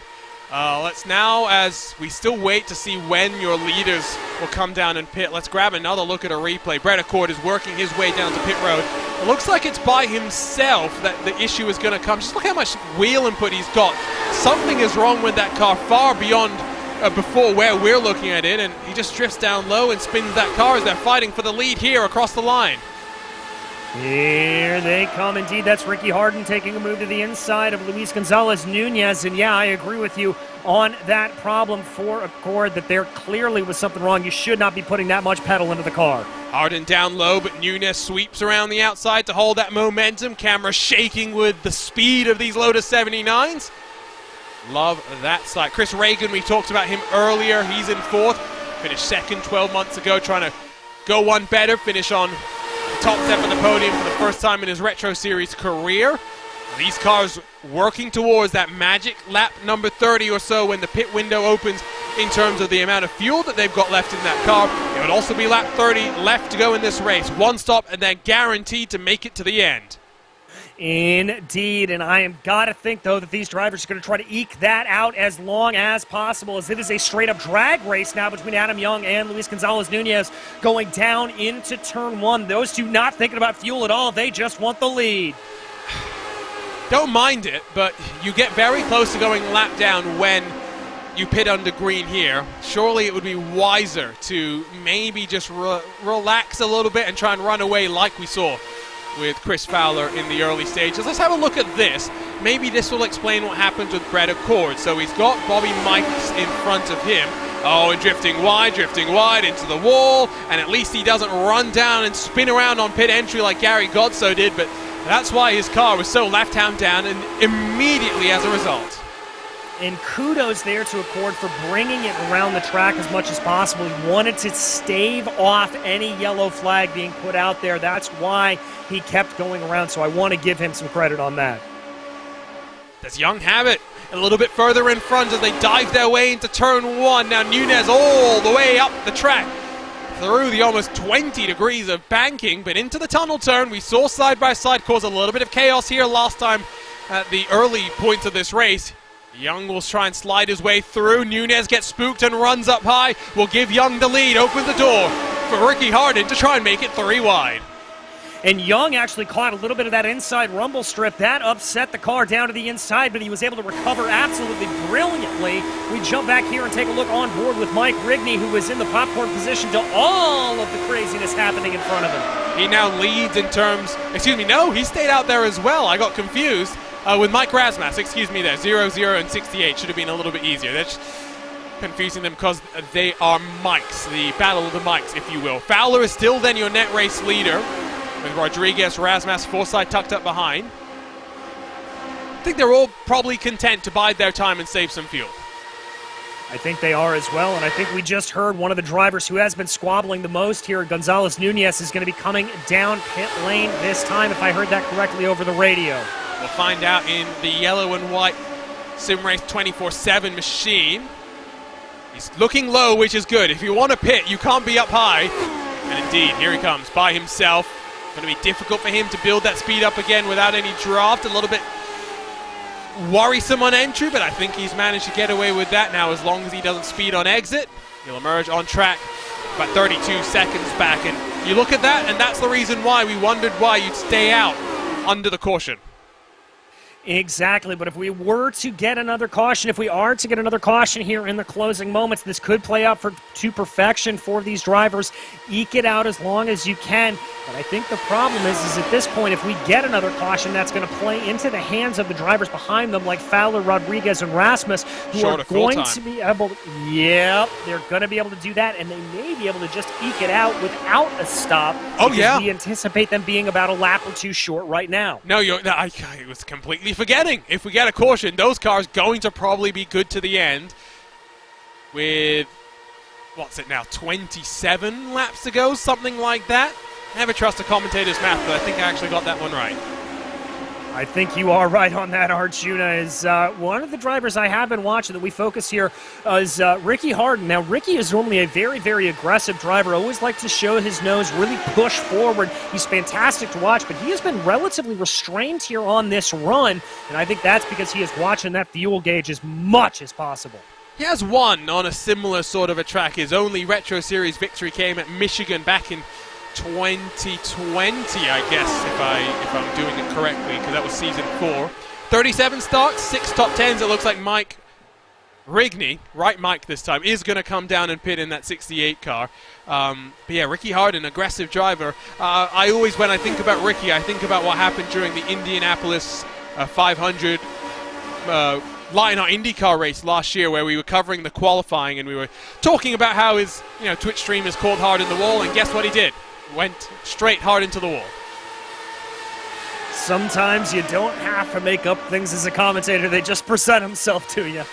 Silver platter. Silver platter. There's Reagan, by the way. You can see separation back 7/10 almost to Fowler in the grouping of cars that is already pitted. I think they're now concerned about the fuel. If you expected a caution, you likely expected it at the start and the restart of the race, right? George and Zaldo getting mixed up there, didn't bring out the caution. The other likelihood is a caution in the final 5 laps of the race that might also, result in the race finishing under yellow for the first time in series history. I think if you're Fowler, you do have to now start to wonder how much more saving Rodriguez in particular is doing behind you.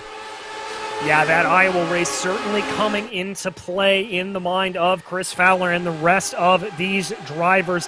Definitely thinking about that is our pole sitter. David Sirois back up into the top 10. That car's starting to come alive a little bit later on in the session. Give a shout out to the Candyman as well, who was a lap down at the start of the last caution. We'll end up probably a lap down when all things are said and done if we go green from here. He's 32 laps into his stint, but well, he's fighting to put himself back into a good position. Adam Young in that 12 down on pit road this time around. As the gap between 3rd and 4th, the group of cars that are pitted and not pitted now up to 1.4 odd seconds. As they're really squabbling hard here. Yeah, they are. That's Craig Forsyth really making an aggressive move down to the low side there, trying to see what he can do. And remember, most of these drivers did not take tires, which means they're double stinting here. And I think for Forsyth, that means that he may just have a little bit of a better feel. Remember, these cars get looser, not only with lighter fuel, but with more worn-in tires. And so that means he's going to be able to be more aggressive and go down to that low line.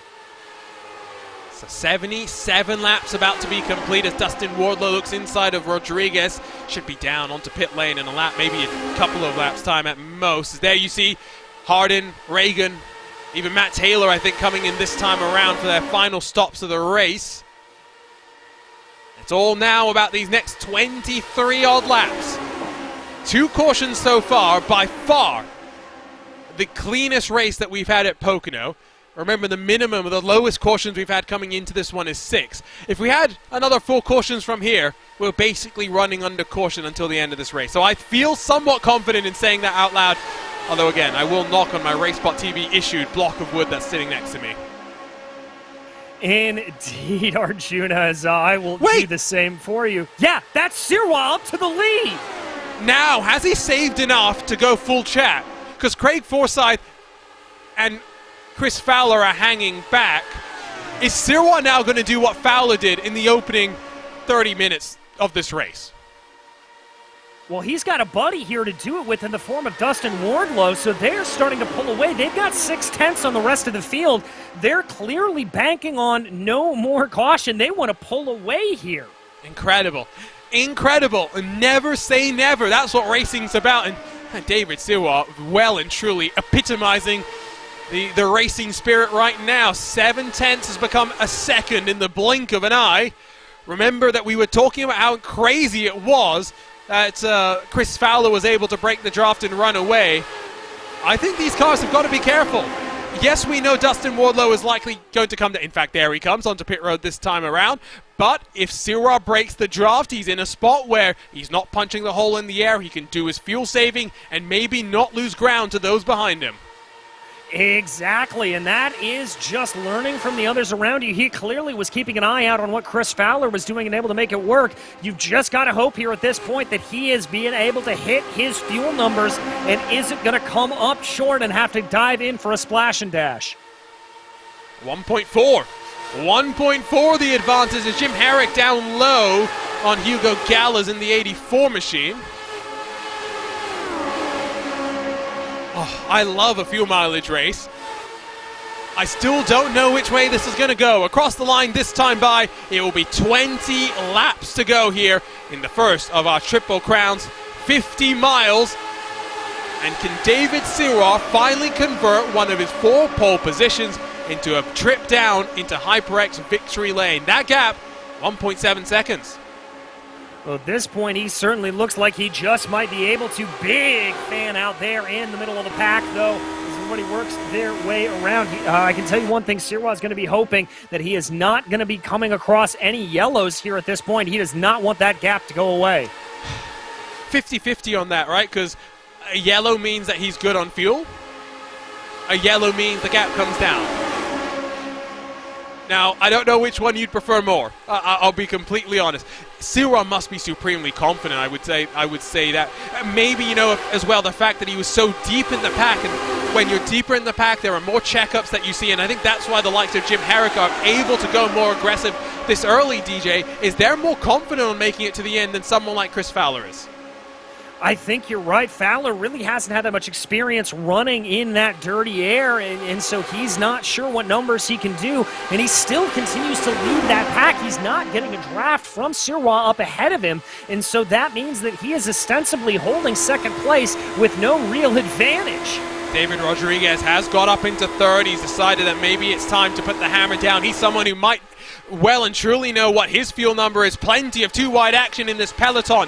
2.2 splits David Sirois from Chris Fowler, and then a 1.4 second buffer between second and 15th position. It is a hornet's nest back in the pack here. Visual separation. It's humongous between Sirois and Fowler, but it's come down that last lap around. Now 1.6 in closing. It is, and I don't know if that was just a little bit of a bobble there from Sirois, or if now he's having to worry about his fuel numbers, but Fowler's certainly on it, looking and waiting for that first sector time to clock across to see if it continues to come down. Fowler got very, very wide on the exit, just carrying as much momentum as possible, but with the momentum, here comes the choo-choo train. Jim Herrick blasts his way up and into second spot, and David Sirois' gap has evaporated in the blink of an eye. It's down to half a second. Yeah, he is backing off massively. I think he didn't necessarily anticipate getting that. I think he was banking on Dustin Wardlow being around him, but Wardlow obviously still needed to come down to pit lane. So Herrick now coming around him, and hopefully Sirois is going to be able to play. Oh, as we've got a car flipping! Oh, and that is Craig Forsyth. And in the blink of an eye, things change once again. It is Jim Herrick that leads, but everyone should be good on fuel from here. I think Craig Forsyth, the main loser in that one, but a huge incident. Caution flies for the third time today.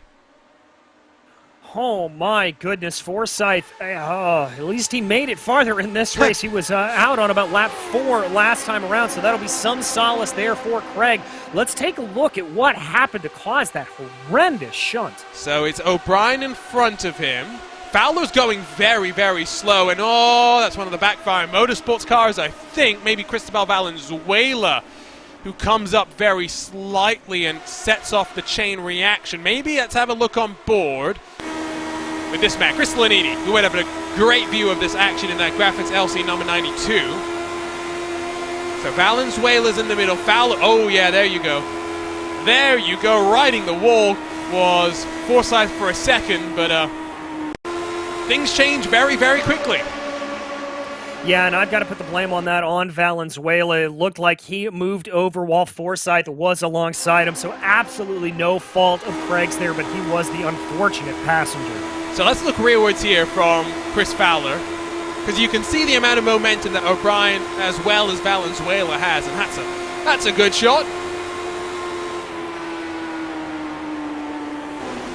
Yeah, it is indeed. Really gives you a sense of just what that checkup was and what that did to the rest of the field. But all right, Arjuna, we reset here. We think this should make everybody good to go on fuel. Does this mean the gloves come off and it is time to duke this out to the end?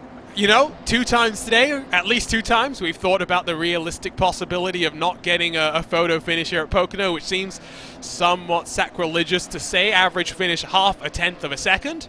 I think all thoughts of that are out the window now. It's as simple as that. Yeah, I have to agree with you. With nobody having to really worry about fuel numbers here at this point, this is going to be an all-out charge to the end.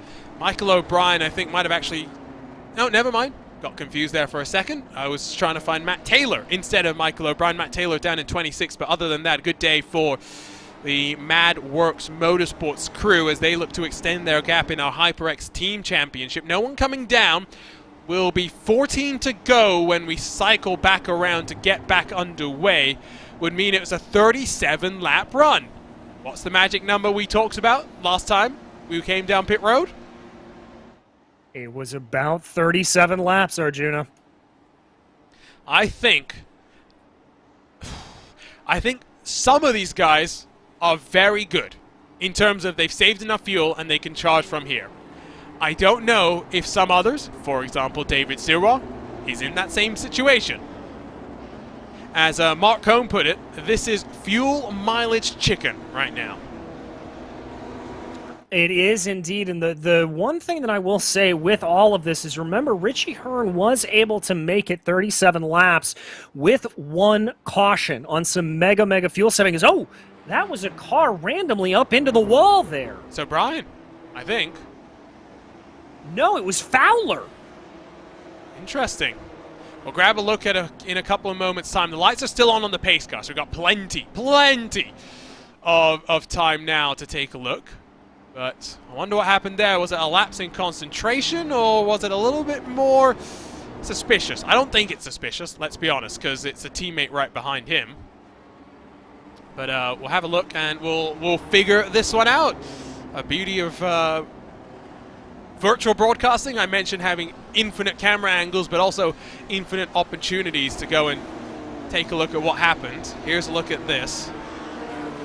So he's running high. And he's going to just drift into the wall, isn't he?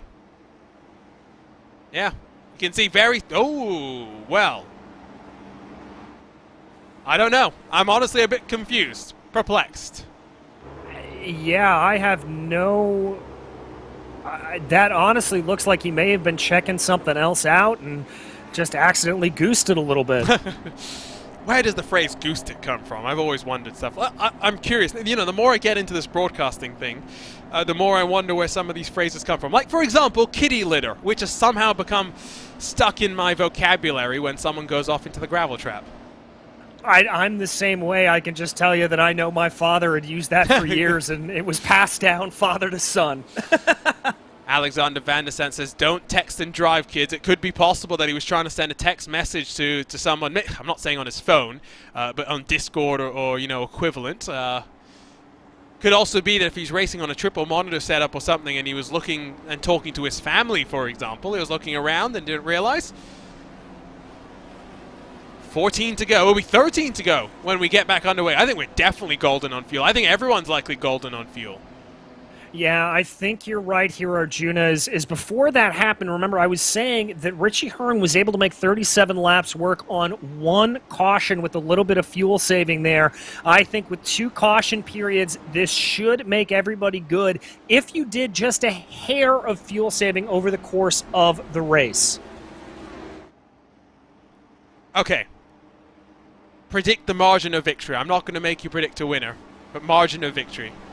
Still difficult. I think at this point we are looking at most maybe a 10th and a half. Okay, so it would be another record for the Lionheart Retro Series. 10th and a half would be the largest margin of victory, but still going to be counted up there as one of the closer finishes that we've seen so far in the 6 years of Lionheart Retro Series competition. Jim Herrick, plus 13 from where he started. He's in control of the field for the first time in 2022. He punches the throttle. We're racing with 13 to go in the MOZA Racing Pocono 250, presented by Xtreme Scoring. That gap's not going to last for long. The question is, who's the one to fight with him? Is it David Sirwa? Is it David Rodriguez? Or the MadWorks Motorsports duo going to be the one to fight for the lead? Little bit of a lower line there for Rodriguez. I think he may have clipped that inside rumble strip and cost himself a little bit of time. And indeed, he has lost some time to Sirwa, and Fowler looking all over his gearbox now. And here comes Lanini to the inside. Pole position in Season 2. Only 2 laps led, but he's almost 3 abreast as they dive their way through the tunnel turn. They all survive. They all hang on to it. But what do we say? Cautions breed cautions.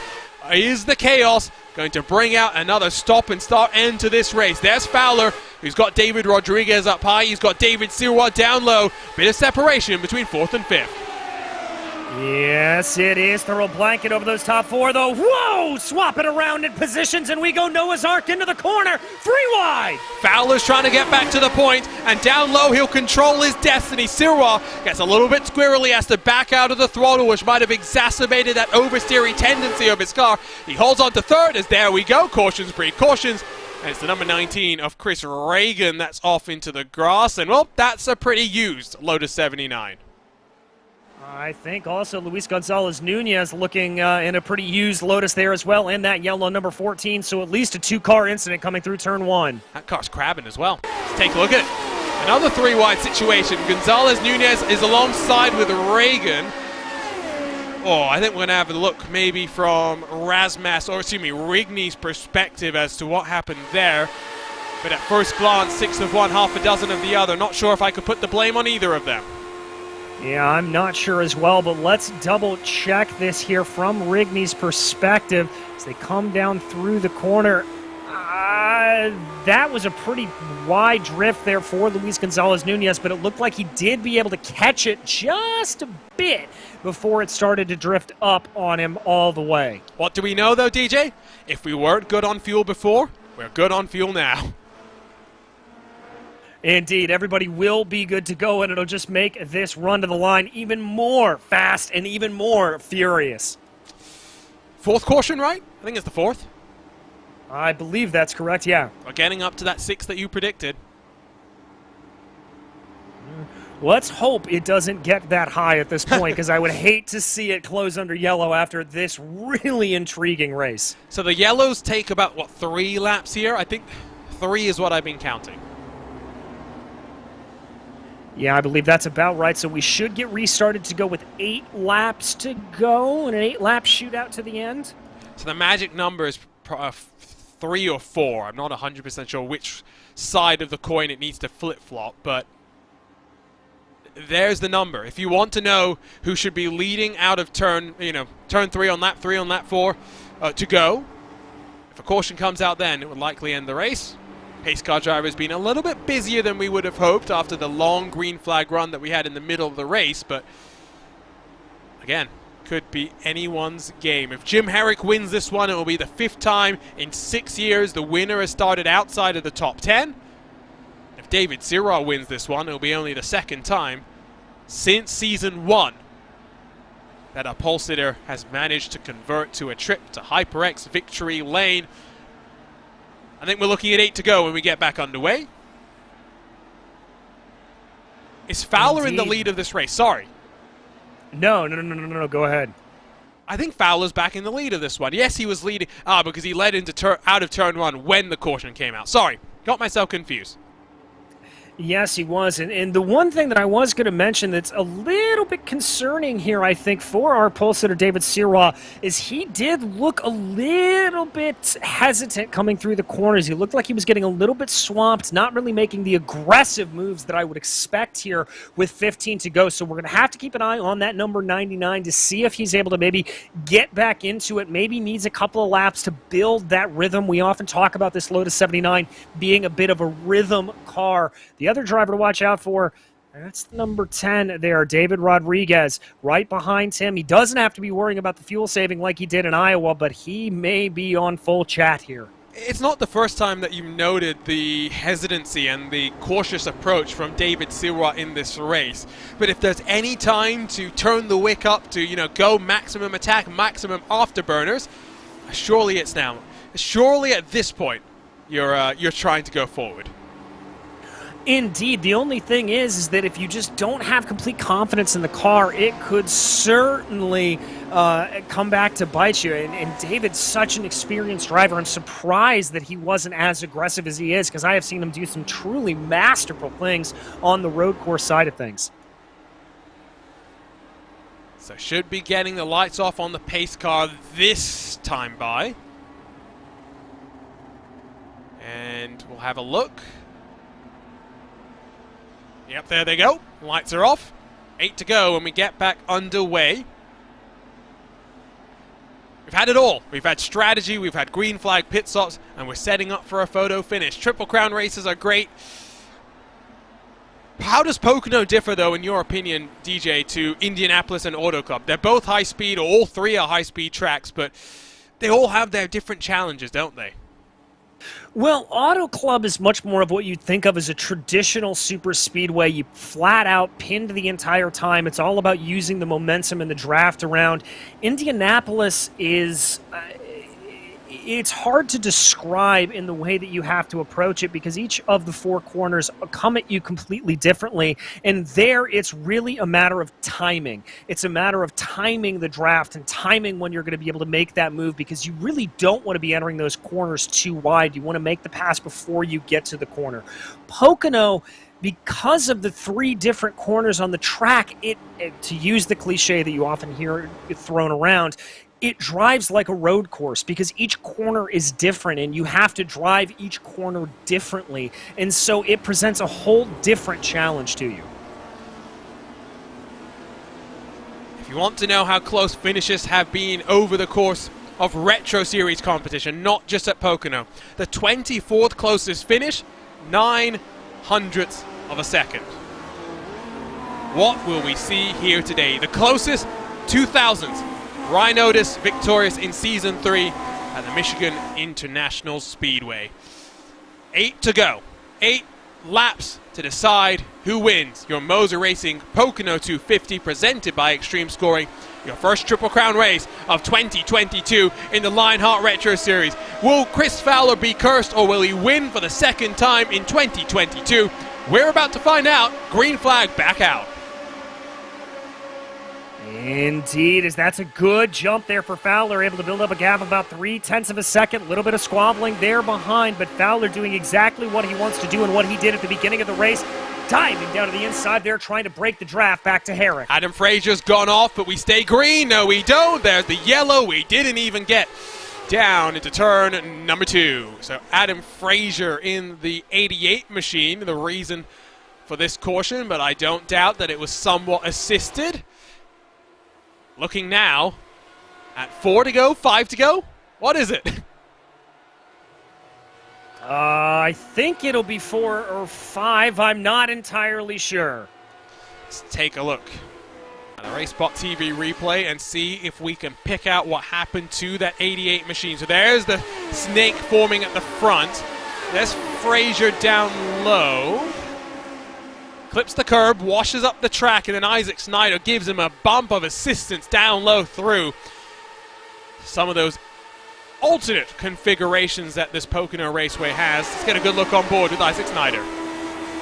Yeah, and this just a little bit unfortunate there for Isaac. You can see that car sliding in front of him. He just didn't really anticipate there that that car was going to be slowing down like that. Really nowhere for the number 13 to go. Yeah, but you will note that there is now... my yellow pen is not working, so that's not ideal. That's suboptimal, but there is damage to the right front of Isaac Snyder's car, so might be hurting him to the end of this race. Slow it down again, set it up for a photo finish. Indeed, we just got to stay clean and green through these final parts here to see if this can set it up. Cautions breeding cautions as they do. Oh, God, I've just forgotten what you said, but that rhymes quite nicely. Clean leads to green, hopefully. Yeah, well, we got to hope that it does here because I want to see a photo finish again as we are accustomed to seeing here at Pocono. So, Fowler from Herrick, from Sirwa, from Rodriguez, Valenzuela, the top 5. O'Brien, 6th, with Razmas, Lanini, Guyon and Schneider through the top 10. Left side of the screen now, see your movers and shakers as we cycle around under caution again. A big day for Valenzuela. We talked about his rather disappointing qualifying compared to Munoz and Gallus, his Backfire Motorsports teammates, who both started up inside of the top 10. Gallus was up there in 4th position at the start of this race, but he's done a great job to work his way up into 5th, 22 positions gained. Isaac Snyder had no qualifying lap time for him. He's worked his way up into 10th plus 21. Adam Young plus 17. Often seems as though if you just stay out of trouble, DJ, you'll put yourself in a good position. Well, that's a little bit what I was talking about earlier on, Arjuna, is just kind of relaxing yourself into this race. If you're able to stay out of that trouble, you can get yourself up forward in these big super speedway races. It's a fantastic strategy to take, and it's frankly reminiscent of one of the great drivers who was just starting an IndyCar about the time of this car of the Rick Mears. That was always his strategy at the 500. You very rarely would see Rick be very aggressive early on in the race. Instead, he'd just wait back, tune the car a little bit more, and wait for the race to come to him. So it'll be 4 to go when we get back underway, which basically confirms if we get a caution, it ends the race. It's as simple as that. So it will be 4 laps to survive, or in other words, 10 miles. A 250-mile race will come down to the final 10. Been a good day so far for some drivers, been a tough day for others. Looking forward to seeing how this one plays out here. Again, no double points in this first of our Triple Crown. That is something to consider.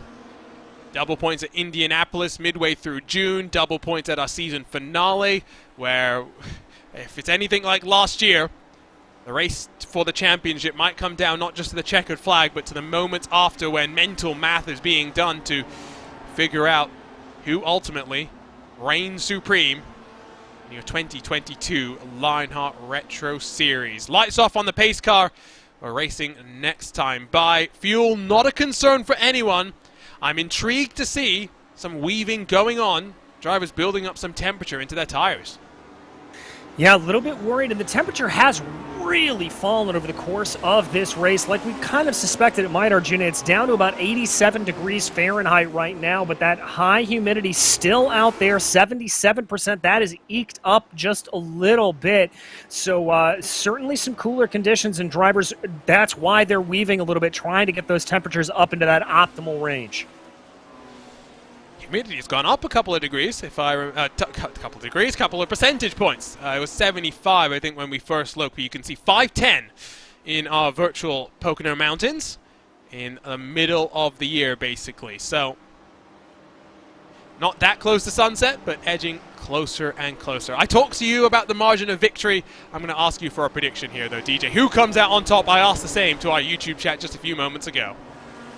I think at this point, with the jump that we saw off of that last restart, it has got to favor our current leader, Chris Fowler. I think he is going to be able to hold this out, but as my luck has been going recently, I could have just completely jinxed him. 36% of our YouTube community agrees with you, so it's not going to be all on you. We'll blame everyone else as well. It's split then equally between Herrick, Siwa, and anyone else. 4 to go. As we'll cross the line, get the green back out in this MOZA Racing Pocono 250 presented by Xtreme Scoring. The first of our Triple Crowns.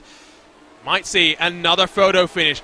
Throttles picked up, green flag back out, and the snake builds once more. Fowler gets a good jump, but not as good as it was on that last restart. Only a quarter of a second clear as all the field builds up the speed, builds up the momentum. They say single file for now. Yes, they do. Coming through. And Fowler spins! The leader has gone around, and will the race end like that? Has Jim Herrick played some 4D chess to be gifted his first Lionheart Retro Series career victory? You couldn't script it. Chris Fowler from the lead of the race has looped it, and that car looks toasted. I apologize to Chris Fowler for thoroughly jinxing him there. My goodness, Arjuna, you could not have written that as you said. Let's take a look at what happens. Now, was it cold tires for him? Remember, cars behind were warming up the rubber, and it gets loose, and from there, that's all she wrote. Fowler could do nothing. Up into the wall he went, and I think there was, my word. That is Mike Rigney that came onto the scene of the accident and decided to cause a little bit more chaos. Let's ride on board with him. And this is Rigney there. You can see fighting on that high line. Oh, he got tagged from behind. Yeah, and then that's why there was that subsequent bit of contact. We'll grab one more look at this from up above, focusing a little bit further back. The other car that got mixed up was Adam Frazier, I believe. So it's the 43 of Danny Roberts, and well, there's not much that any of those other cars could do in that situation. My, oh my, this is a script worthy of an Oscar. Jim Herrick trying to catch back up to the pace car. I think we're confirmed. I think this is race done. I think it is as well. Pace car exiting off of turn 3 right now. We anticipate we've been seeing 2 to 3 laps of caution. This is it. Incredible. Oh my days. The first time we finish under caution here at Pocono. Lights don't come off on the pace car. That's it. Race will be official. Jim Herrick will become a Lionheart Retro Series winner in what is just his 4th career start. No top 10s before this. An average finish of 27th. Right place, right time. And now a Lionheart Retro Series winner. Sometimes that's all you need to do. Remember that absolute streak up through the field that we saw Jim go on before our 3rd or 4th caution, and just positioning himself into the right area. The number 40 taking a deserved trip to victory lane here. I'm almost speechless, Arjuna. This is incredible. Best finish came in our season opener. 21st position. Unbelievable scenes here. We slow things down. For the first time, don't break out your cameras for the photo finish. Break them out for a first time Lionheart Retro Series winner. Incredible. Incredible. I'm still a bit stunned, a little bit lost for words. Chris Fowler's car says he's cursed on the side. A couple of weeks ago, we thought he had broken the streak, managing to work his way into HyperX victory lane at the New Hampshire Motor Speedway. However, today, well and truly cursed in that number 20. Indeed, just a little bit of cool tires there coming back to bite him. A little bit too much speed through the corner, and the tires just losing grip.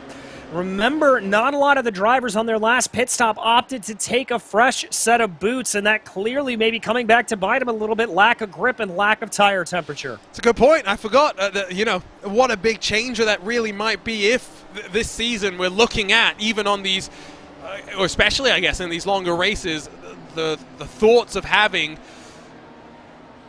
tire changes, bi-supply tires designed to do a full race distance, but if now that is not holding as true as it was before, strategy games will be something to watch out for, especially when we head to Indianapolis on June the 30th, but especially in our season finale at the Auto Club Speedway on December 15th, when it will all be on the line, one final blast with double points on the line to accumulate some good championship points.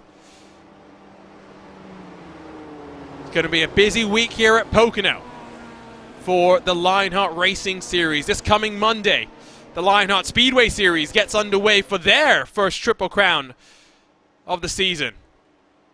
Again here at Pocono, again at the legacy configuration of the Pocono Speedway for your Graphics Esports Pocono 300. So it will be 300 miles, but next Saturday, the 16th of April, it will be a special presentation on RaceBot TV of the Lionheart IndyCar Series, the Butt Kicker Pocono 500, presented by Next Level Racing. If what we've seen today is any indication, you do not want to miss any of the racing up here on the corner of Long Pond and Andretti Road. The tricky triangle has proven to be tricky for some. Started off with just a solitary caution in the opening 65 laps of the race. A bit stop and start since then, but one man has risen through it all. Charging through the field with a whole heap of steam was the 40 of Jim Herrick. His 4th Lionheart career start in this Retro Series. Never finished inside of the top 20, but his first finish inside of the top 10 comes as he stands atop of the podium. Jim Herrick will win the MOZA Racing Pocono 250 presented by Xtreme Scoring. Our first Triple Crown goes to Jim Herrick. Will he be the first to win all 3? Only one place to see all that action, here live on RaceBot TV and on ESTV as well. Fascinating day, DJ. And we love first-time winners. I can't wait for the emotions in HyperX Victory Lane. Neither can I. A first-time win for Jim Herrick, Sirwa, and Rodriguez as well, putting in some fantastic performances over the course of the day. This is going to be a great spat of interviews that we have. David Rodriguez will be a little bit disappointed, I think. He's always sets high bars for himself.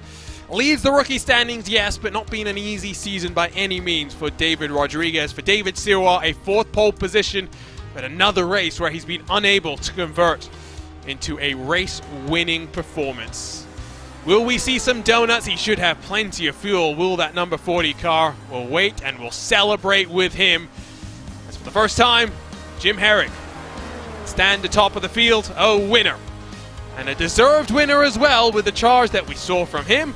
And again, DJ, it was a race where drivers struggled. We talked about dirty air maybe being a factor, no in-car tools, only 2 hands, 2 feet.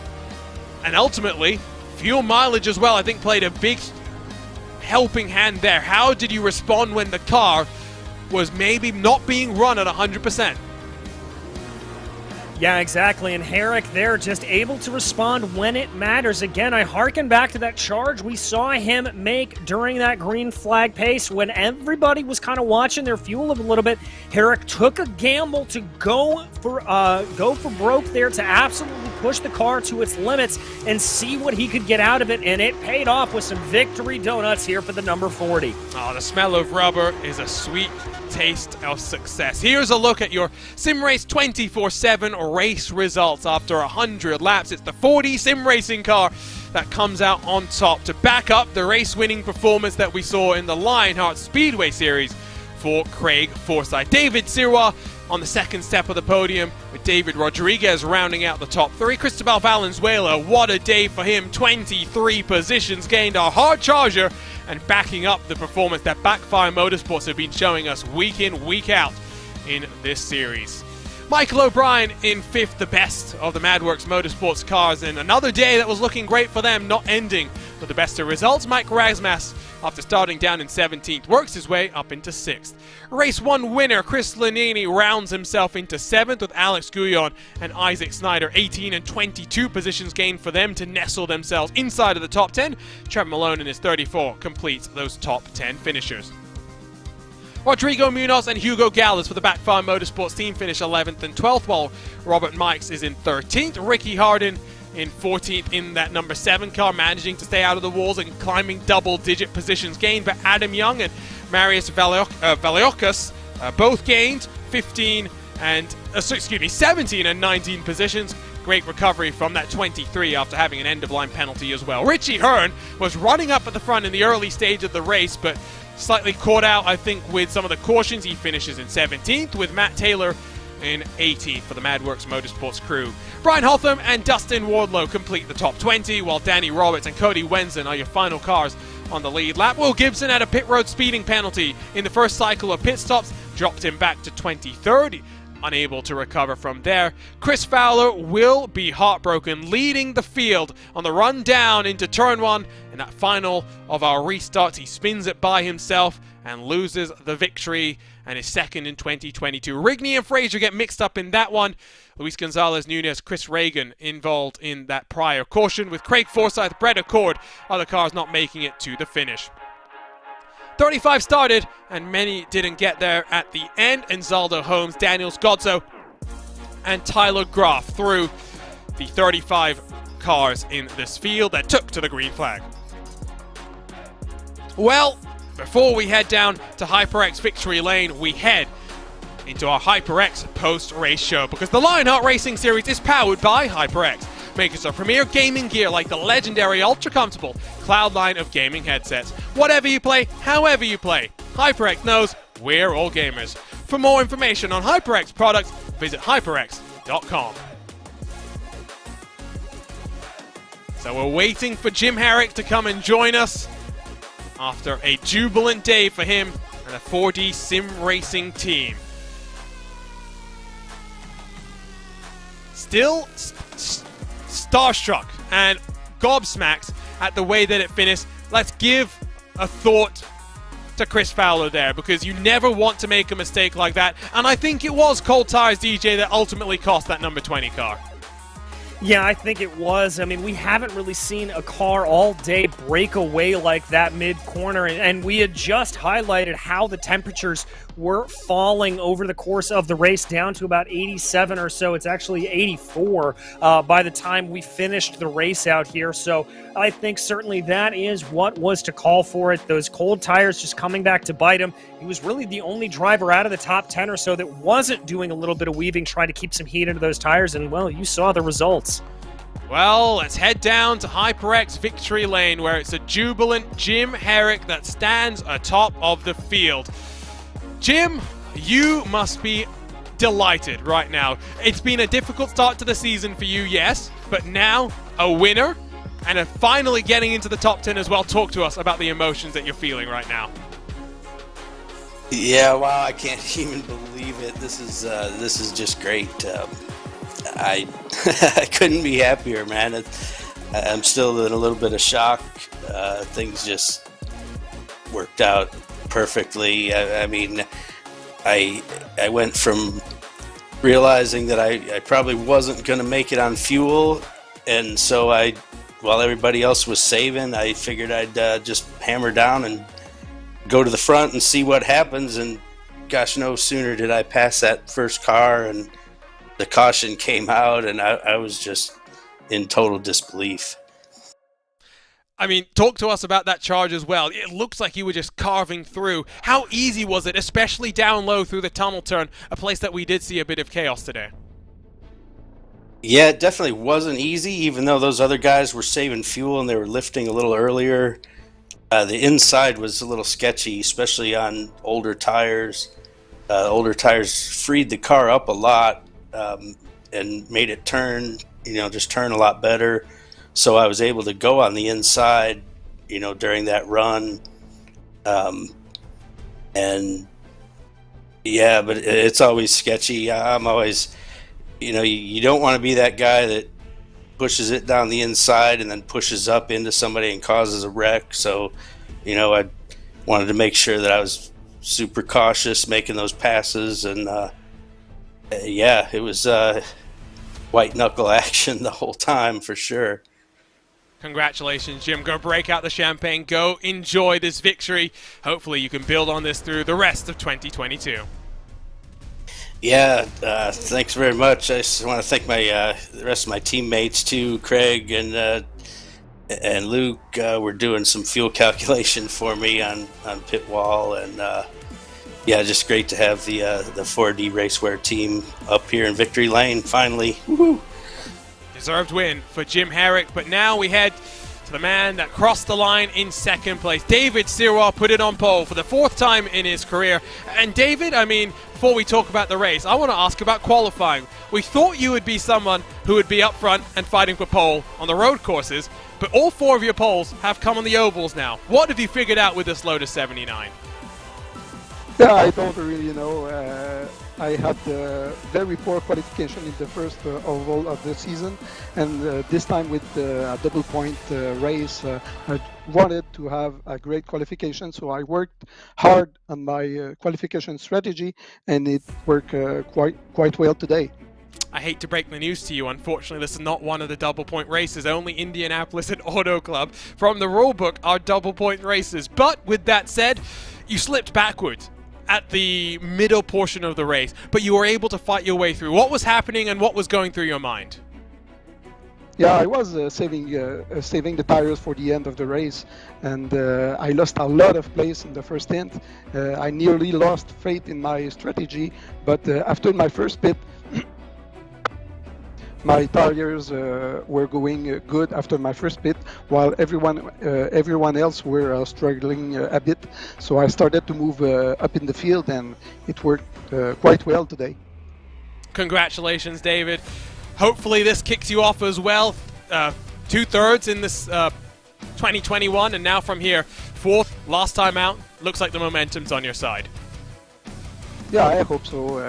I'm still struggling in dirty air, so I need good qualification run to be able to race for the top 5 on the ovals. So I'm going to try to keep the same momentum for the next oval races. Congratulations, David. Thank you, and thank you all of you. Thanks to La Voix Motorsport, Ancestral Urbain, Mr. Lorty Design for the support, George Anzaldo and his team who's doing a fantastic job. And you guys also, you're doing a fantastic job. Thank you. Thank you, David.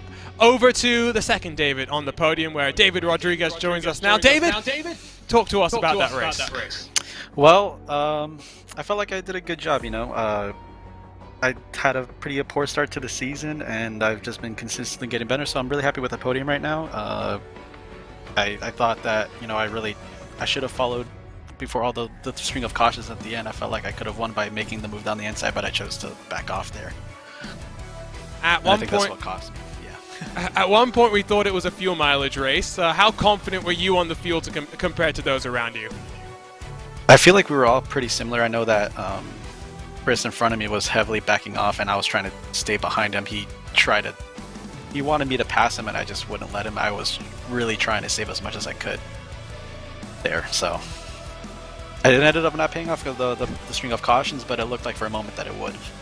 Well, ultimately still a good day for you in what's been a somewhat difficult start for the season. Still leading the Rookie Championship. Best of luck for the rest of 2022, David. Thank you.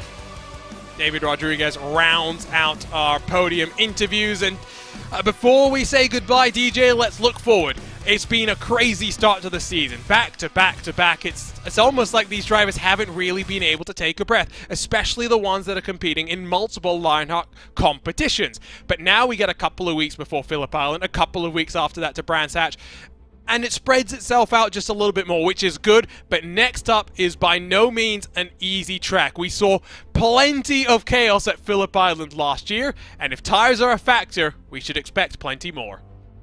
We should indeed. A very abrasive surface that particularly punishes the right rears around that circuit. You're going to see a lot of that pit stop strategy coming into play. You're going to see drivers changing those tires. Not exactly the easiest place to overtake, but when overtakes happen, Arjuna, they are absolutely spectacular without question. It's a place as well that we did see, was it Richie Hearn put it on pole position? I think he did. I believe that's right, yeah. Yeah, Richie Hearn put it on pole. No, not so easy from there. Sage Karen was charging from the black. It was a great race. It was a fantastic race, but that is in a couple of weeks' time. For now, we bid you goodbye, but before we do so, we'd like to thank those that make all of this possible, starting with the title sponsors of the Lionheart Retro Series. Next Level Racing is an industry-leading cockpit and motion simulating manufacturer devoted to creating the most immersive experience possible for the global sim racing community. Take your racing to the next level and visit www.nextlevelracing.com. The Lionheart Racing Series is powered by HyperX, makers of premier gaming gear like the legendary ultra-comfortable Cloud line of gaming headsets. Whatever you play, however you play, HyperX knows we're all gamers. For more information on HyperX products, visit hyperx.com. It's also sponsored by Butt Kicker. You're passionate about sim racing, but it always feels a little flat compared to the feeling of driving a real car. Now you can actually feel what it's like to drive a race car. Butt Kicker haptic hardware and software are easy to install and let you feel every bump of the track, slip of your tire, and engine red line. Tactile feedback is so accurate and realistic, you'll be driving faster and having more fun than ever before. Also, MOZA Racing. MOZA Racing is revolutionizing sim racing with development of industry-leading hardware and software products like their R9 direct drive wheelbase and GS steering wheel. Featuring zero delay, wireless technology, and made from high-end materials, MOZA Racing delivers the precision you need to reach victory lane. Gomez Sim Industry are makers of high-end esports equipment and controls, precision-built using nothing but the best materials available today. Passion and handmade craftsmanship drive each made-to-order build, creating a driving experience like no other. Visit GomezSimIndustries.com. And it's not just them, but so many more that make it all happen. To learn more about the partners of the Lionheart Racing Series and to learn more about the three competitions the Lionheart sanctioning body puts on, visit LionheartRacingSeries.com. It's a bit of a break. April 28th before the Retro Series and the Lotus 79's roar from the land down under. But Pocono will play host to plenty more Lionheart action. Starting next Monday, 11th of April at 10:05 p.m. Eastern, 7:05 p.m. Pacific. Join the Lionheart Speedway Series for the Graphics Esports Pocono 300. Then on Saturday, the butt kicker Pocono 500 presented by Next Level Racing. The first Triple Crown race for the Lionheart IndyCar Series in 2022. All that and everything else sim racing related live on RaceSpot TV. If you've not already subscribed to us, hit that red button, hit the bell next to it to get notified as well for every time we go live with a great sim racing series that we get to cover, including this weekend's iRacing Nürburgring 24-hour race. RaceSpot TV partners up with Radio Show Limited for uninterrupted coverage of all 24 hours. Join us live for what should be a fascinating race through the green hell twice around the clock. For now, though, we bid you farewell from the Pocono Mountains for now. A new winner in Lionheart Retro Series. Plenty of history being written in the Pocono Mountains. In today's MOZA Racing Pocono 250 presented by Xtreme Scoring. Jim Herrick is delighted and is a worthy winner in the chaos that emerged in the final few laps here at the Pocono Speedway. We bid him congratulations and we bid you farewell. On behalf of the team at RaceSpot TV, my name is Arjuna Kankipati, joined alongside by the wonderful DJ Clark. We'll see you in a couple of weeks' time, but remember, more Lionheart action here in the next couple of weeks.